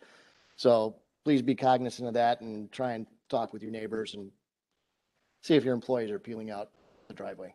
Okay? All right. Any further comments, further discussion? I had a question or something to add to number 3. Yes. Let me bring it up here. It mentions the outdoor storage of trees, branches, stumps, or other tree components. You know, with this being a landscaping business, perhaps it should say, or any other bulky landscape materials. You might be missing out on stone, soil, other types of mulch and stuff that could be unsightly to the area and aren't included on that list. Okay, is that a amendment? Or Yeah, would you like- would you like Mr. Leszewski to to change his amendment to include that as well? If he agrees to that, yes. Yeah, I'm fine with it. Okay. Mr. East, for your knowledge, there is another landscape company that started off as a tree guy and slowly started adding more and more stuff to his yard. And it just slowly, and nobody recognized it until, my God, the whole landscape nursery here. So that's why this is being added. You don't intend to do it. It's not in your bailiwick to do, but because it's happened at another guy, we're going to put that restriction on you as well. Okay? All right. Second to that? Did I get a second on that? Okay, do I have well, is the amendment to his motion okay with the second of the amendment? Yes. Just a second, okay. So changing it is okay with both the first and the second. Okay. All right, any further discussion on the amendment to the motion? Everybody understand the amendment to the motion? Okay, all in favor of the amendment, say aye. Aye. Aye. Opposed? Motion carries. Any further discussion? No further discussion? What do I need to do at this point? Do I have, everything is approved? All motions are approved? Motion is amended. Do we agree on the motion? So now we vote on the motion itself. We vote on, that's where I got lost. Okay, we're going back to the original motion to vote on that. Does everybody understand the original motion, which was to approve without number 5 and modify number 3? All in favor? Aye. That was, Opposed? Motion carries. I would point out that this is a recommendation to the village board and the final action will be taken by the board. August 2nd. Yes. Got it? Got to come back one more time. August 2nd. Okay. All right. That brings that to a conclusion. We will then go on to back to the top. That was the video. Item D, Mike Faber. My glasses go. Mike Faber, agent for Capstone Development Company and MLG RMS Limited Partnership, property owners of North 128 West 20943 Holy Hill Road, consultation for proposed 52-acre Capstone 41 Business Park, discussion only. No action, no public hearing on this one. That's correct. Okay. This would be- Mr. Retzloff, Director Retzloff. Thank you.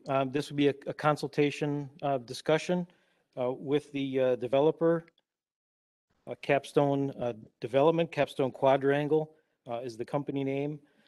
Capstone 41 is a proposed 52.5-acre business park to be located on Holy Hill Road, south of Holy Hill Road, in the TID 7 expansion area. On the screen, I've showed on the right is the original TID tax increment district number 7 that was developed around the Speaker Corporation development.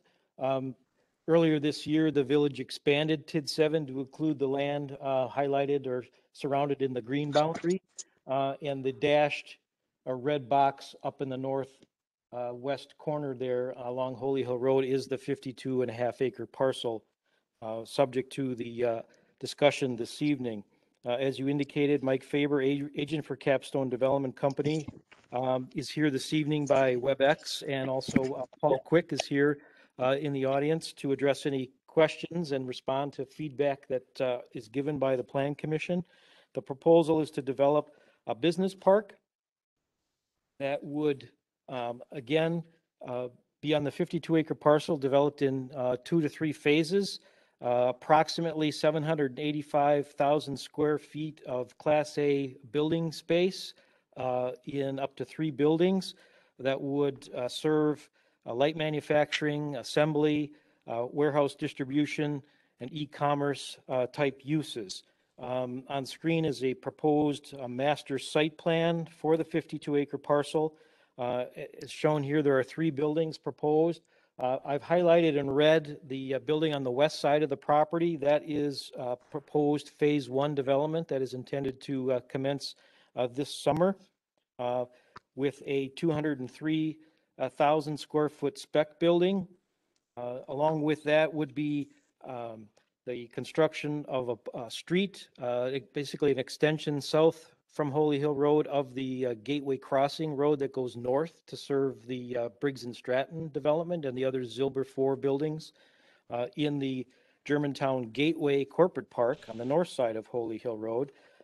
Capstone 41 would be the business park on the south side of Holy Hill Road. One of the reasons we're here this evening is I encouraged Mike to pull together the plans that will be coming forward in more detail as part of a site plan application, but to get some initial feedback from the Plan Commission on just the basic characteristics or features of the development, including the building layout, the building's architecture and materials itself. And I've got some elevations on screen, but in your packet, they're probably more readily visible given the detail. The building for phase 1, 203,000 square feet, comprised of painted, insulated, precast wall panels with reveals, aluminum framing and insulated glazed window units, along with knockout and faux painted window openings in anticipation of possibly other or multi-tenant users that would require additional or more window area. Again, I've got the elevations on the screen we can discuss. There's also a preliminary landscape plan that was presented for the phase 1 development along Holy Hill Road and around the western edge of the building. I would point out before we jump into discussion that the capstone 41 is consistent with the 2020 land use plan map amendments that were made a number of years ago when TID 8 was approved, along with consistent with the TID 7 expansion approved earlier this year. All of the approvals that would be required for development to move forward would include a rezoning of the property. Currently, the property is zoned A1 agricultural. It would need to be rezoned to M1 limited industrial. There is a certified survey map proposal that was included in the packet to divide the property into 2 parcels at a minimum at this point. A conditional use permit is likely to be needed to address some minor encroachment into a 25-foot wetland setback area. At this point, it's my understanding that no wetlands are to be disturbed as part of the development, just encroachment into some setback areas as part of phase 1. And finally, a site plan approval would be required for the detailed site development, improvements, and the building as well.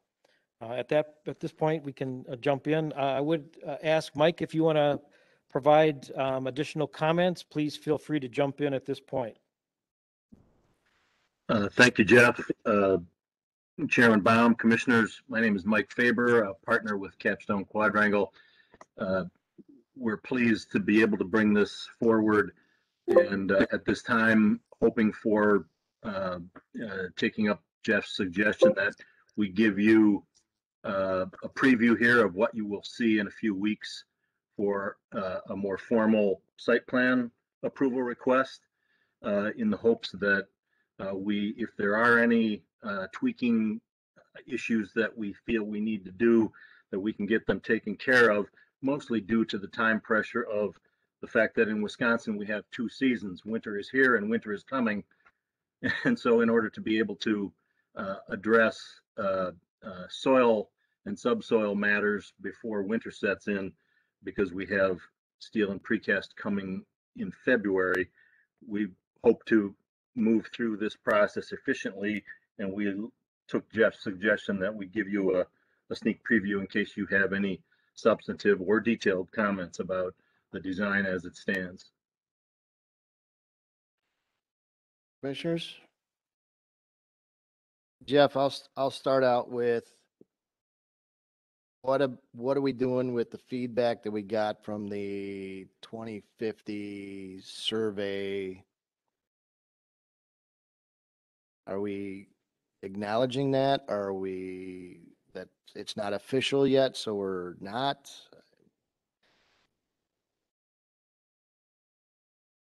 In what sense? In the aspect that we don't like these buildings, we don't want any more of them. If we have to have more of them, we want them to have a higher level of architectural design components to it. We don't want bright colors. We want earth tones. I will say that to be the grays or the browns, the beiges, the greens, not primary red, primary blue, primary green, but earth tones. Those kind of comments that we're hearing coming out of the 2050 plan. Do we start, because I asked when that came up, how do we apply all this to the rest of this business park? Right. I mean, there's a certain element of the horses out of the barn with respect to TID 8 and TID 7 in the areas that we've already made decisions about in terms of future development. So the comment about we don't want any more, I don't think is a realistic comment to address at this point with regard to the TID 7 and TID 8 areas of development. Certainly the board could say, no, we don't want to develop those areas, even though we've already made decisions and spent money in that regard. But that's certainly a possibility, but I only say that because it's a remote possibility. I think more realistically, addressing the concerns about the architecture, the materials, the color, those are things that honestly the Plan Commission has consistently been concerned about over time. screening of rooftop units. I mean, some of the detailed sort of stuff. Those are certainly comments that I think you need and can take to heart because they're not any different than what we've heard years past. So when it comes to, for example, earth tone colors, here the scheme I believe is a Gray to white. grays and white. Yeah. Is that correct, Mike? Yes, there's some hues that are, it's not pure black and white type colors, but it's in that family of gray, very, very light grayish mauve, cream, beige.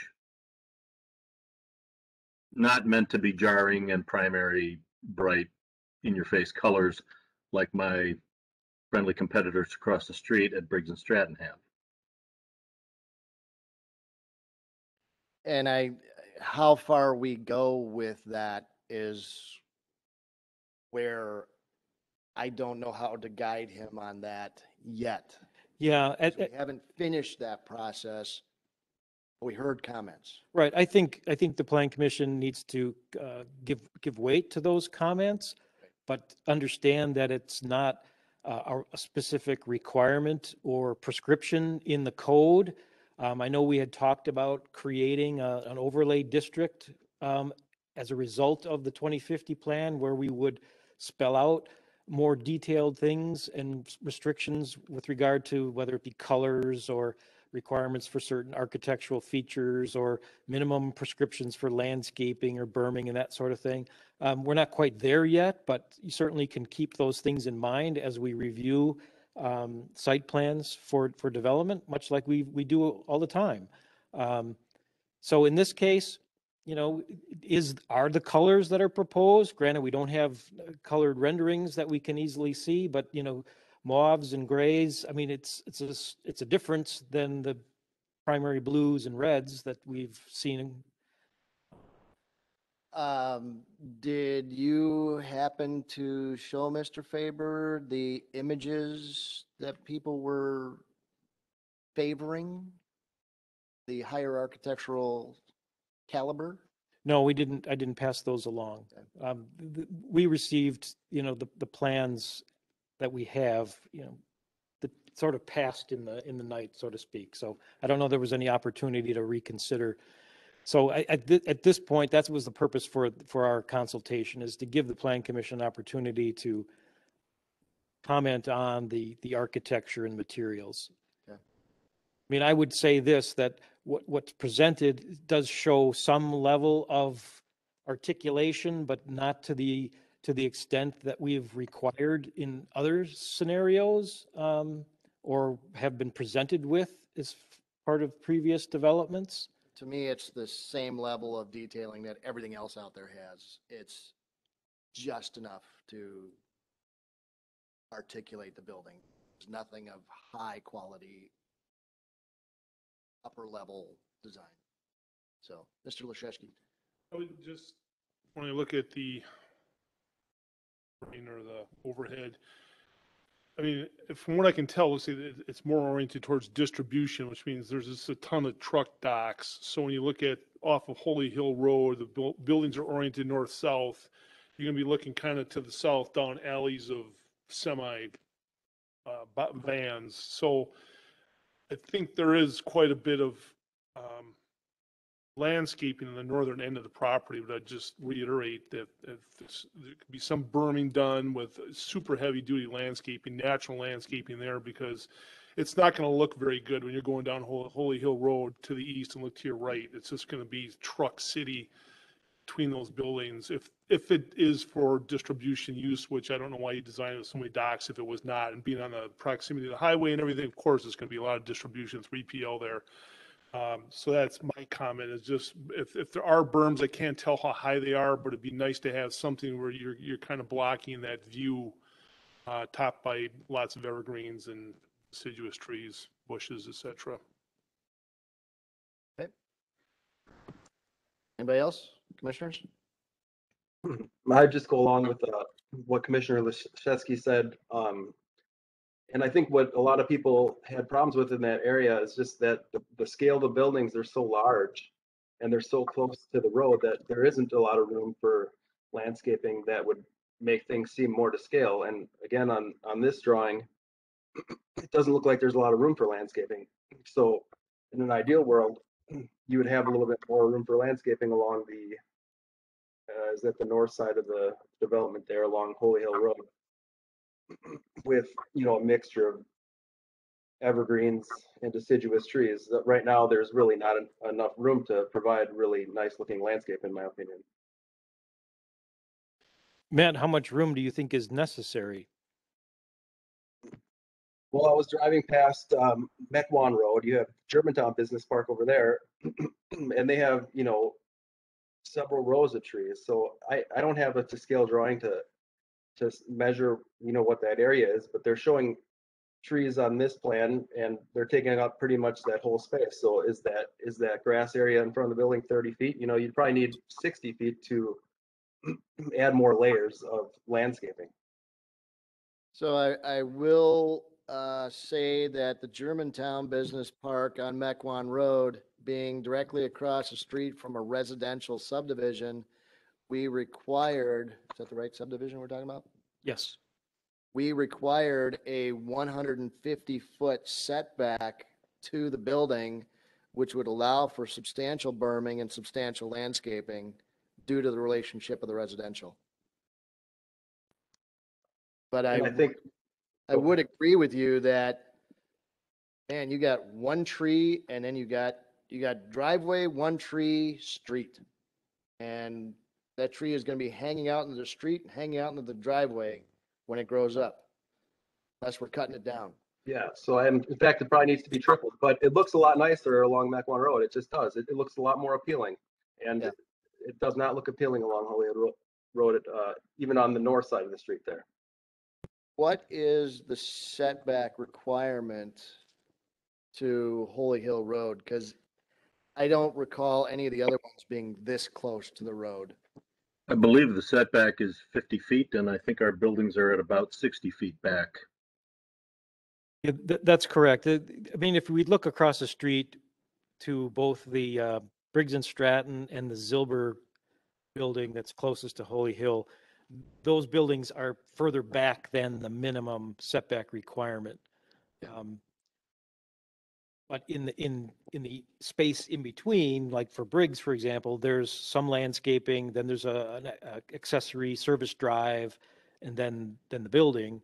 And Zilber 4 is a large expansion of parking, a couple of rows deep, I believe, in front of the building along Holy Hill Road. So those buildings are set back a little bit further than what's proposed, but not much.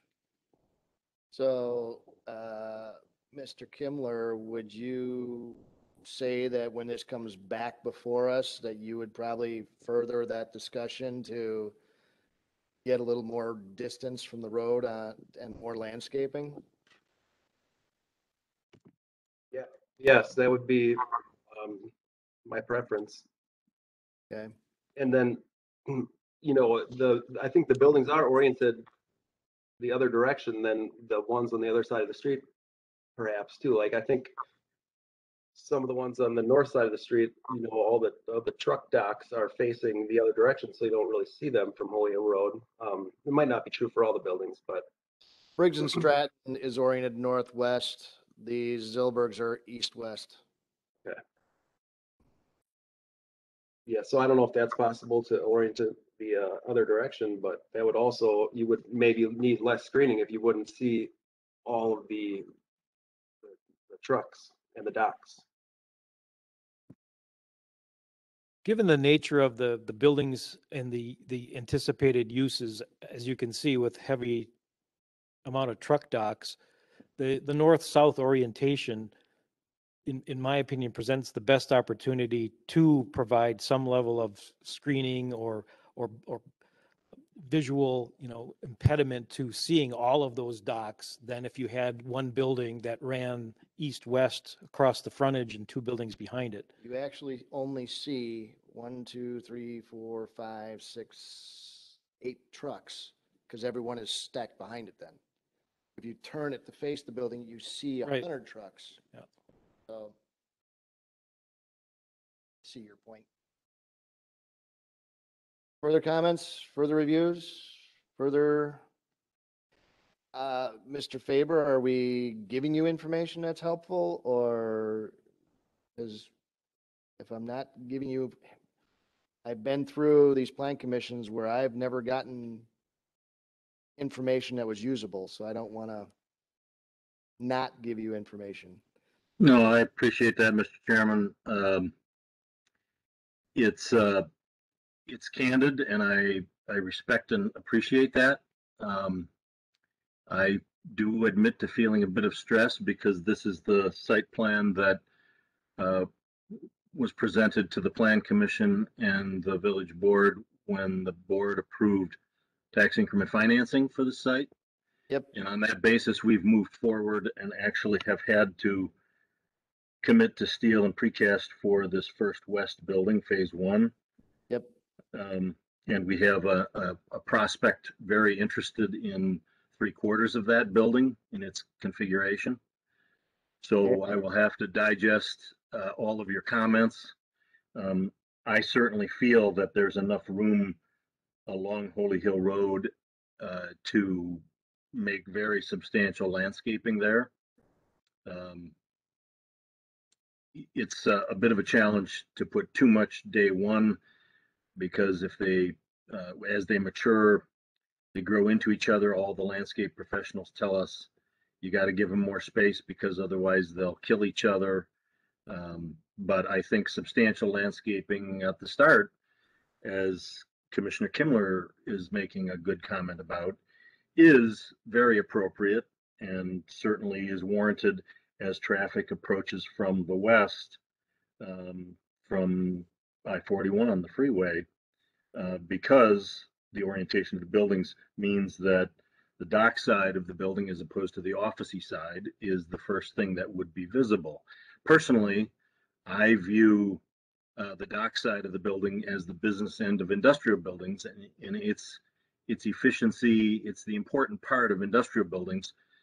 The 150,000 foot user that is interested in that building at this point is a manufacturing use. There's no way to tell with speculative buildings who will step up and want to sign a lease. So we've designed the building to be flexible with the ability to add many more docks, even though they won't be there day one. But I respect that there are many different points of view. In this case, maybe a saving grace, or in my view, a positive, is the fact that these kinds of uses can add significant tax base and jobs to the community without dragging traffic through into the heart of the community, because this is what was appealing to us. It's right here at the full four-way interchange. Certainly, certainly. Well, just appreciate also that we are only responding to information that has just come to us. That's where you're getting this kind of feedback, because we're just hearing it now from our constituents. Absolutely, and I respect that. One of the things we appear before lots of communities throughout the Midwest, and I do take my hat off to you. It can feel a little bit like a seesaw at times, but the village of Germantown is very open to all kinds of comments. So people are allowed to express themselves, both the public, neighbors, and the elected and appointed officials. And that's good process. I absolutely respect that. Thank you. Director Retzlaff, you have something? Yeah, I just have a couple of comments.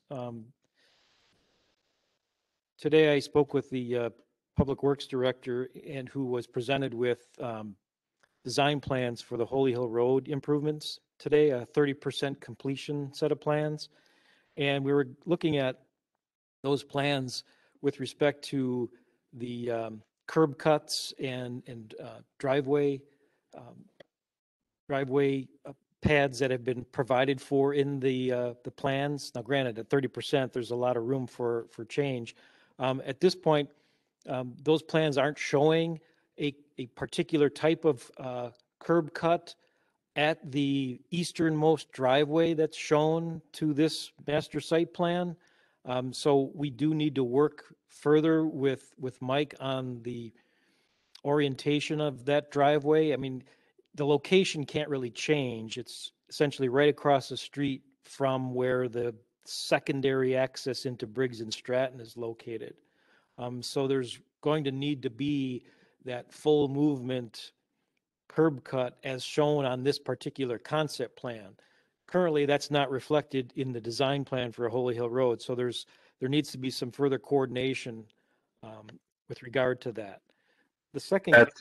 That's in fact why we chose that location, so that it would make the functioning of Holy Hill Road easier and safer for driveways, roads, and curb cuts to be opposite each other. And that's part of what drove the north-south orientation of the buildings. Yeah, we just need to know some further details so the design for possible turn lanes can be incorporated into the Holy Hill Road design plans. The last comment I had concerns an issue that was raised from the very beginning, and it hasn't changed, and that is that the setback shown along the easternmost property line to the proposed parking is wholly inadequate. It's shown as at the minimum 8-foot setback. And granted, those second buildings are part of subsequent phases and wouldn't be impacted by development of the first phase, but we need to do something more with regard to that setback and the parking along the east property line. Understanding that the land to the east of that is also zoned and planned for future industrial development, we need to come up with some way to address what now is just literally the absolute minimum setback between the front of a parking stall and the property line. And I don't know how we're going to do that, but we need to address that at some point. I respect that, Jeff, although I would point out it's only at the one, if I can call it the northern pinch point, because that setback to the parking widens as we go further south. So it's not the entire length. Right. Understood. Jeff, Holy Hill Road, future widening what's the layout of the Holy Hill Road that's being designed now? 4 lanes wide with Yes. turn lanes and deceleration lanes? Boulevard down the middle. Boulevard down the middle? Is it? Yes, although 2-lane construction to a point. The plans, I believe, provide for ultimate expansion to 4 lanes all the way from the interchange easterly to beyond Goldendale Road. Yeah. Well, I just want to make sure that we're not getting a 2-lane road put in there, and then in 5 years, we get a 4-lane road, and I have to rip out all these trees, and now the road is right up against the building. Right. That's what I want to. The important part is that there's 120 feet of right-of-way that's already been acquired and in place, and this site plan reflects that, so there won't be any of that unless we're widening to 6 or 8 lanes at some point in the future. There shouldn't be a need for any additional right-of-way. I won't be here then. Okay. Any additional comments? Mr. Faber, any additional questions from you that we can? No, I appreciate it. Thank you for your feedback, and we'll work with our team to try and address some of the comments as best we can before our final submittal to you. Okay. Thank you for your continued efforts, and we look forward to seeing you soon. Appreciate it. Thank you. Have a good night. Good night. Okay.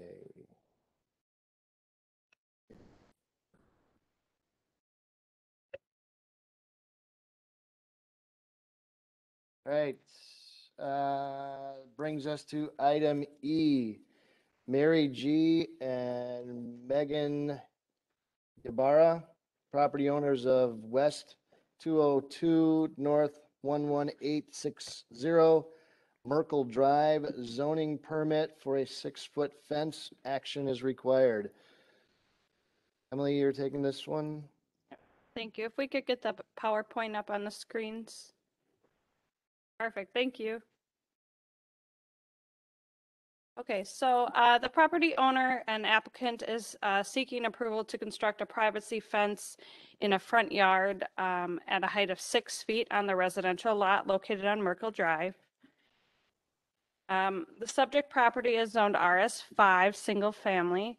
To the north is RS4 zoning, RS5 to the south and west, and then Homestead Hollow Park is to the east. So at the June 15th meeting, the Board of Zoning Appeals approved a variance application submitted by the property owners for a pool to be located within the front yard. The Board of Zoning Appeals also considered a variance for the height of the 6-foot fence, but determined that the Plan Commission should consider it first as provided for under Section 17.50.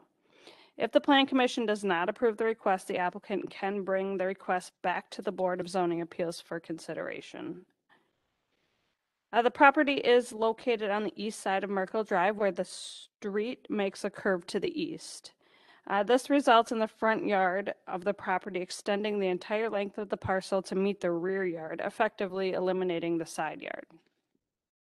That's highlighted there in green. On the approximate front yard is highlighted in green there. The road right-of-way along Merkle Drive is 60 feet wide, providing ample setback from the edge of the road. There's 18 feet between the edge of the road and the right-of-way line, and then an additional 2 feet is required for the setback of the fence to the right-of-way line. So the proposed fence would extend from the house westward along the right-of-way line of Merkle Drive, and then north and then south along that rear property line, again, and enclose on the south side of the house.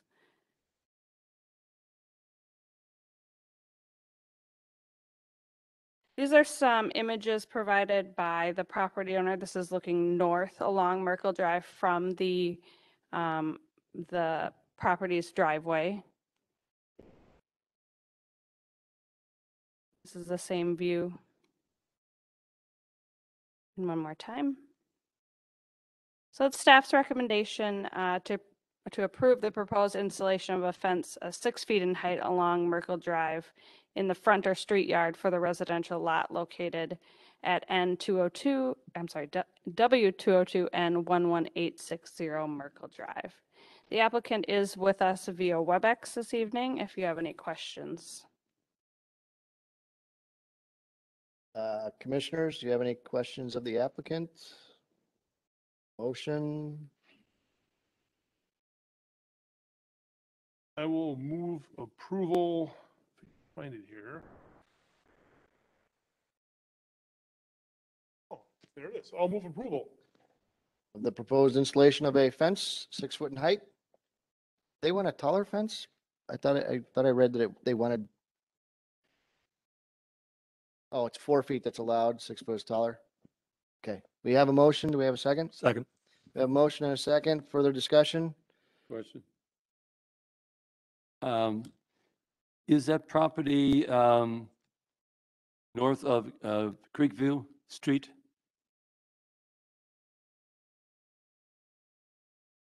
It looked like I think you said it was on the east side of the street, but. Right up against the park. It is to the very north, closer to St. Boniface. Where's Creekview Street from your house? It is south and west. Right, that's the property I thought. In fact, I think you're brand new neighbors. Yes, we just moved in December. Yes. Thank you. If you look in the photo on the street, you see on the top across the street from them, they've got a pool, they've got the same condition, and they put a fence in too. You can see it in the photo. So if you go to the photo of the street, looking down the street, the white fence on the other side of the street, they put in a fence to take care of their pool too. So I'll support it as everybody else is doing it. Odd sites. We have any further discussion? No further discussion. All in favor? Aye. Aye. Opposed? Motion carries unanimously. Thank you. That'll take us to the next item on the agenda, which is, there it was. Melvin Shute, property owner, is seeking approval to construct a 2,400 square foot detached residential accessory storage building on a 10-acre parcel of land located at North 124, West 14435 Lovers Lane. Director Etzloff. Thank you, Mr. Chairman. This item is similar to one we just handled last month, the Moss zoning permit application. Exact same circumstances, property located in the RS1 district. In this case, the parcel is 10 acres in size, and the property owner wants to construct a detached accessory building. The code requires in the RS1 district that detached accessory buildings have similar architecture and similar architecture appearance and exterior material as the dwelling on the property. In this case, the proposal is for a building with metal wall and roof panels. They would be painted gray and black, similar to the dwelling as shown in this photograph. That's the dwelling? Yeah, that's a portion of the dwelling where the dog is modeling the dwelling in the background there. So the intention is that the detached building would have similar shades of gray and black roof, black paneling, and dark gray. And if you notice on the aerial photograph, the parcel is heavily wooded, and the building is proposed in that location in an area that's generally, obscured from view from everywhere around it. So with that said, the Plan Commission does have the authority to grant effectively a variance and approve different architecture and exterior materials than the requirement for similar architecture and exterior materials as the dwelling. In this case, the house is not metal paneled, but does have the darker colors. Staff doesn't make a recommendation on these. It's a Plan Commission desire how you want to proceed with that. But as I mentioned, you have the authority to grant change. Commissioners? I'll move approval as presented with, is there four recommendations? Is that right? Oh, I slipped down one. No, there are no conditions or Okay. recommendations. Staff approval. An up or down. We have a motion. Do we have a second? Second.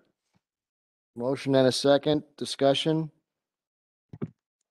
Mr. Lisewski. When I was looking at this, I guess the big thing to me is how visible is it from the street? And as far as I can tell, as you said, Jeff, it's not very visible from the street. Can the neighbors see it though? I know with the Moss, the neighbors were okay with it, that approval last month. I don't know if the neighbor to I believe it's the east here, can see that property when he's looking southwest. Yeah, I haven't been on the property, so I couldn't say. Just looking at the photograph or the aerial with the existing tree lines, it doesn't appear that it's visible. Right, you probably see pieces of it, but not the whole structure. Thank you. I can comment that I could never see the house. When COVID started, my wife and I were walking that street daily, and I could never see the house. I could always see the neighbor's house to the right, to the east, but I could never see this house. That's how dense, and that was spring, winter, fall. So they are.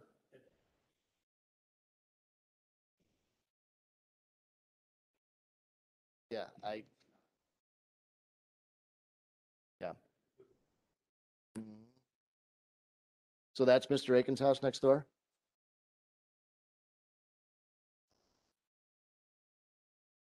Our dogs don't like each other. So, okay, so yeah, in my walks down there, I could never see the house. Okay, I can't sit back. I gotta do stuff. Any further discussion? All in favor, say aye. Aye. Aye. Opposed? Motion carries to approve. All right, that's all for that item. Then we're gonna go on to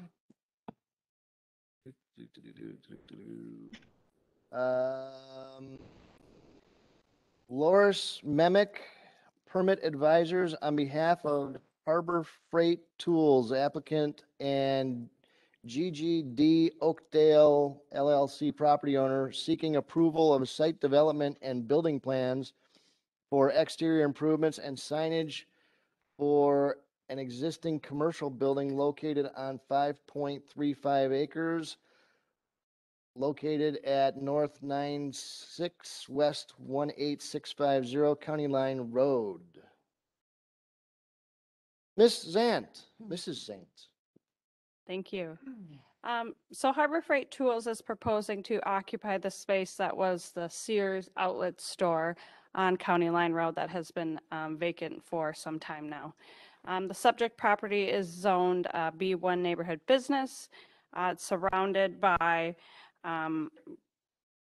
different business and commercial uses. There is some residential property to the west of the subject property, but commercial, and I guess to the east, but commercial zoning surrounding. So Harbor Freight Tools is an affordable tool retail store that's open 7 days a week, Mondays through Saturdays from 8 a.m. to 7 p.m. and Sundays 9 a.m. to 6 p.m. Harbor Freight does anticipate hiring about 25 to 30 local employees. The proposed exterior improvements include painting the existing signboard and accent band with safety red, repainting the canopy metal panel fascia, the existing color blue, removal of the garden center structure on the west side of the building, which you can see on the very left-hand side of that existing photo there. The removal, filling 3 accent points on the building, access points on the building and replacing the existing with new access doors. They are also proposing in the rear of the building on the north side to expand the platform door opening for a new forklift door and adding a new steel or metal panel receiving enclosure on the existing platform.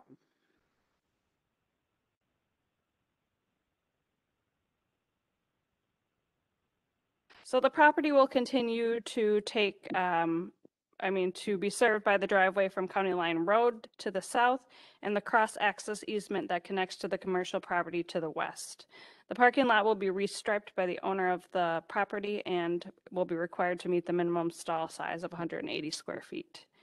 The applicant is proposing to repair the damaged concrete and add new ADA signage, striping, a crosswalk striping, and new concrete ramps and landings. The proposed signage includes a new 2,000 square foot wall sign for the front of the building. The wall sign would be internally illuminated aluminum cans with polycarbonate faces. Sign face replacement is also proposed for both sides of the existing 92 square foot pylon sign. No modifications will be made to the existing cabinet or the supports. The proposed signage meets the requirements of the village zoning code. Some staff comments here. As you know, the Plan Commission does act as the architectural review board, looking at the appearance of proposed improvements. The Community Development Department, the building inspection did indicate that there will be submission of state-approved plans required and a $20,000 occupancy bond for these improvements. We did receive a memo from the Public Works Director on June 30th indicating or requesting more information. Following that memo, staff and the engineer discussed that the priority really of more information is to ensure that the ADA improvements are code compliant and therefore determined that a grading plan submitted with the building permits should be required. And we've added this as a condition of approval. So it's staff's recommendation to approve the site development and building plans for an exterior remodel and new signage for the existing commercial building located on the 5.35 acre lot at N96 6, W18650 County Line Road, subject to 4 conditions. Commissioners, I'll move approval subject to the 4 conditions. second? Second. Have a motion and a second. Discussion? Mr. Lashewski. A quick question, on print A30, is there like a front canopy underneath the, I guess, the facade, the sign that's, and there it looks white, slide down to the, like the picture, front elevation there, it's blue. Yeah, so they're proposing to keep that. I just talking about that strip. Yeah, there. the strip. Yeah, Mhm. they're proposing to repaint that the existing blue color.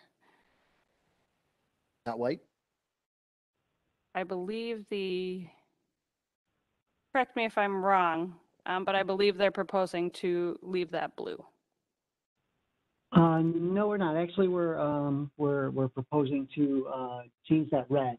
Harbor Freight Tools has changed their branding to be a red background with the white Harbor Freight letters to help it stand out. So note 603 needs to be changed. Yeah, note 603 indicates that there will be a blue stripe underneath that red area. Repaint to match existing blue paint color. Terribly sorry. That is incorrect. The exterior elevation A 3.0. We have a photo of what it looks like now with the blue, and down below detail 1 A 3.0. That's showing what we're doing here. The blue all changes to the red. Safety red. They call it safety red.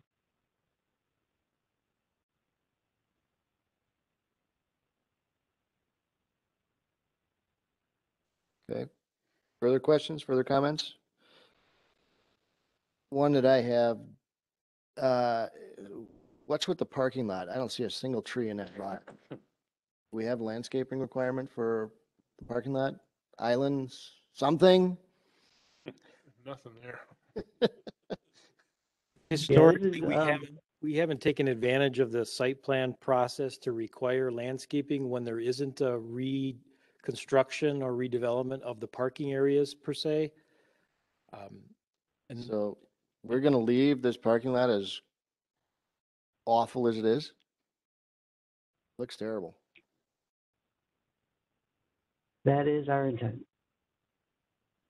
Okay, when you come back to repave it, we're gonna have you put landscaping in there. Whenever that is down the road. Okay, so that's a landscape, or I'm sorry, that's a landlord item that when they do go in to repave it, they need to add landscaping. They need to work with staff to bring it up to compliance and yes, put some landscaping in it. Site is set back and it's always suffered because of that. It's too far set back, but some landscaping would certainly help its appearance. Yeah, I've been to the Sears when I was a Sears. So. Can I ask a question of the Harbor Freight agents that are online? Sure, yes. And it gets back to the signage. When I drive down Appleton Avenue and I look in the direction of the building, it sort of begs a sign to identify what use is going on there, because there really isn't any other way to know other than to drive back around a County Line Road and then off the road behind the Chili's, or to view your pylon sign. Is there any thought about putting some sort of wall signage on the north side of the building? We do. No, yeah, we do not have any proposed. I've never heard of a owner not wanting more signage. Well, I guess the takeaway is that the village would be acceptable or receptive to some kind of signage on the north side. Right. Yeah, that was the question I was just going to ask. Okay. Usually the signage vendor, they've, I'm assuming they've already reached out to the city. Typically at this point, they have already reached out to, they're typically really anxious or they want to get as much signage as possible. And typically we rely on them to get as much sign branding for Harbor Freight that the city will allow. And Right. the current brand book does not show it on the north side. I'm just assuming that they've looked into that and it wasn't allowed. Right. But, I have to admit, I did bring this up with Bob Kraus, and he basically gave me the same answer, that he had talked to Harbor Freight, and they indicated that there was no plan at this point for signage on the north side of the building. So I believe the sign company did their due diligence. I was just asking, since we have you on the line, if you would, if you ever consider that in the future, the takeaway should be the village would likely be receptive to that, and that's the point. And if I may ask, just out of curiosity, if Harbor Freight, if we go back to Harbor Freight and they decide to proceed with something like that, would that require us to come back in front of the Planning Commission, or would that be an administrative process? Just out of curiosity. I would suggest that we leave it as an administrative process. Okay. My take. And if I may ask one more question, to go back to the landscaping item for the parking lot, is that something, since the landlord is responsible for the parking lot, is that something that would hold up our ability to proceed with construction? How would that be handled?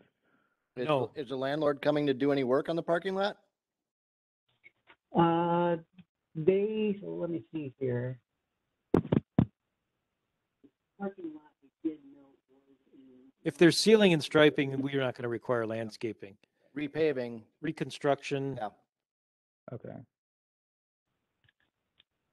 Yeah, the landlord has indicated that they are going to repair, reseal and restripe the parking spaces by the landlord. We did raise that as a red flag that the parking lot was in poor shape, and they are supposed to come in and, like I said, repair, reseal. They haven't really indicated to what extent they're going to repair that parking lot, whether or not that means repaving. They've said repaired, resealed, restripe the parking spaces to match existing. Your landlord should reach out to the planning department to talk about it. I don't think we will hold you up from getting your building done, but if they're going to be ripping apart that parking lot, we really should have some landscaping in it. So have them reach out to the planning department. Okay, I also heard you mention regarding the, it sounded like that a grading plan was going to be required too as part of the accessibility. Did I hear that correct? Correct. The Public Works and Engineering Department are requiring grading plans for the ADA improvements. Well, if the ramps are existing, they're existing. If you're ripping something out to put them back in, then we need the grading plans for how they're going back in. Okay, ramps are existing. We're keeping the existing. We did add a couple spaces to facilitate more accessible spaces within that parking count. We did add a couple spaces, but our intent was just to use existing, the existing layout. We're basically restriping. Yeah, your note number 133, replace existing curb ramp with new concrete curb ramp for forklift access to grade. See detail indicated. Yeah. So there. That is actually that's for forklift access. The accessibility ramp at the store entry, those are remaining in place. The ramp that we're proposing on the right side of the site there, that's actually for forklift access to grade, and not specifically for a accessible path. We do make that ramp accessible compliant just because it is a ramp within the sidewalk. And so we want to make sure that that does meet accessibility requirements, but that is not specifically meant for an accessible path. So I would say that tomorrow or the next day, you just call staff and get it clarified with our engineering department. Let them tell you exactly what they're looking for. Okay. Anything else? Questions, comments from either side of the aisle? All right, did we approve this? We get a motion? Have a motion, all in favor, say aye. Aye. Aye. Opposed? Motion carries. You're approved. Thanks for taking the time tonight, gentlemen, and we look forward to doing business with you. Welcome to Thank you so Germantown. much. Thank you. Have a good night. You too. You too. All right, Bye-bye. that will bring us to a close.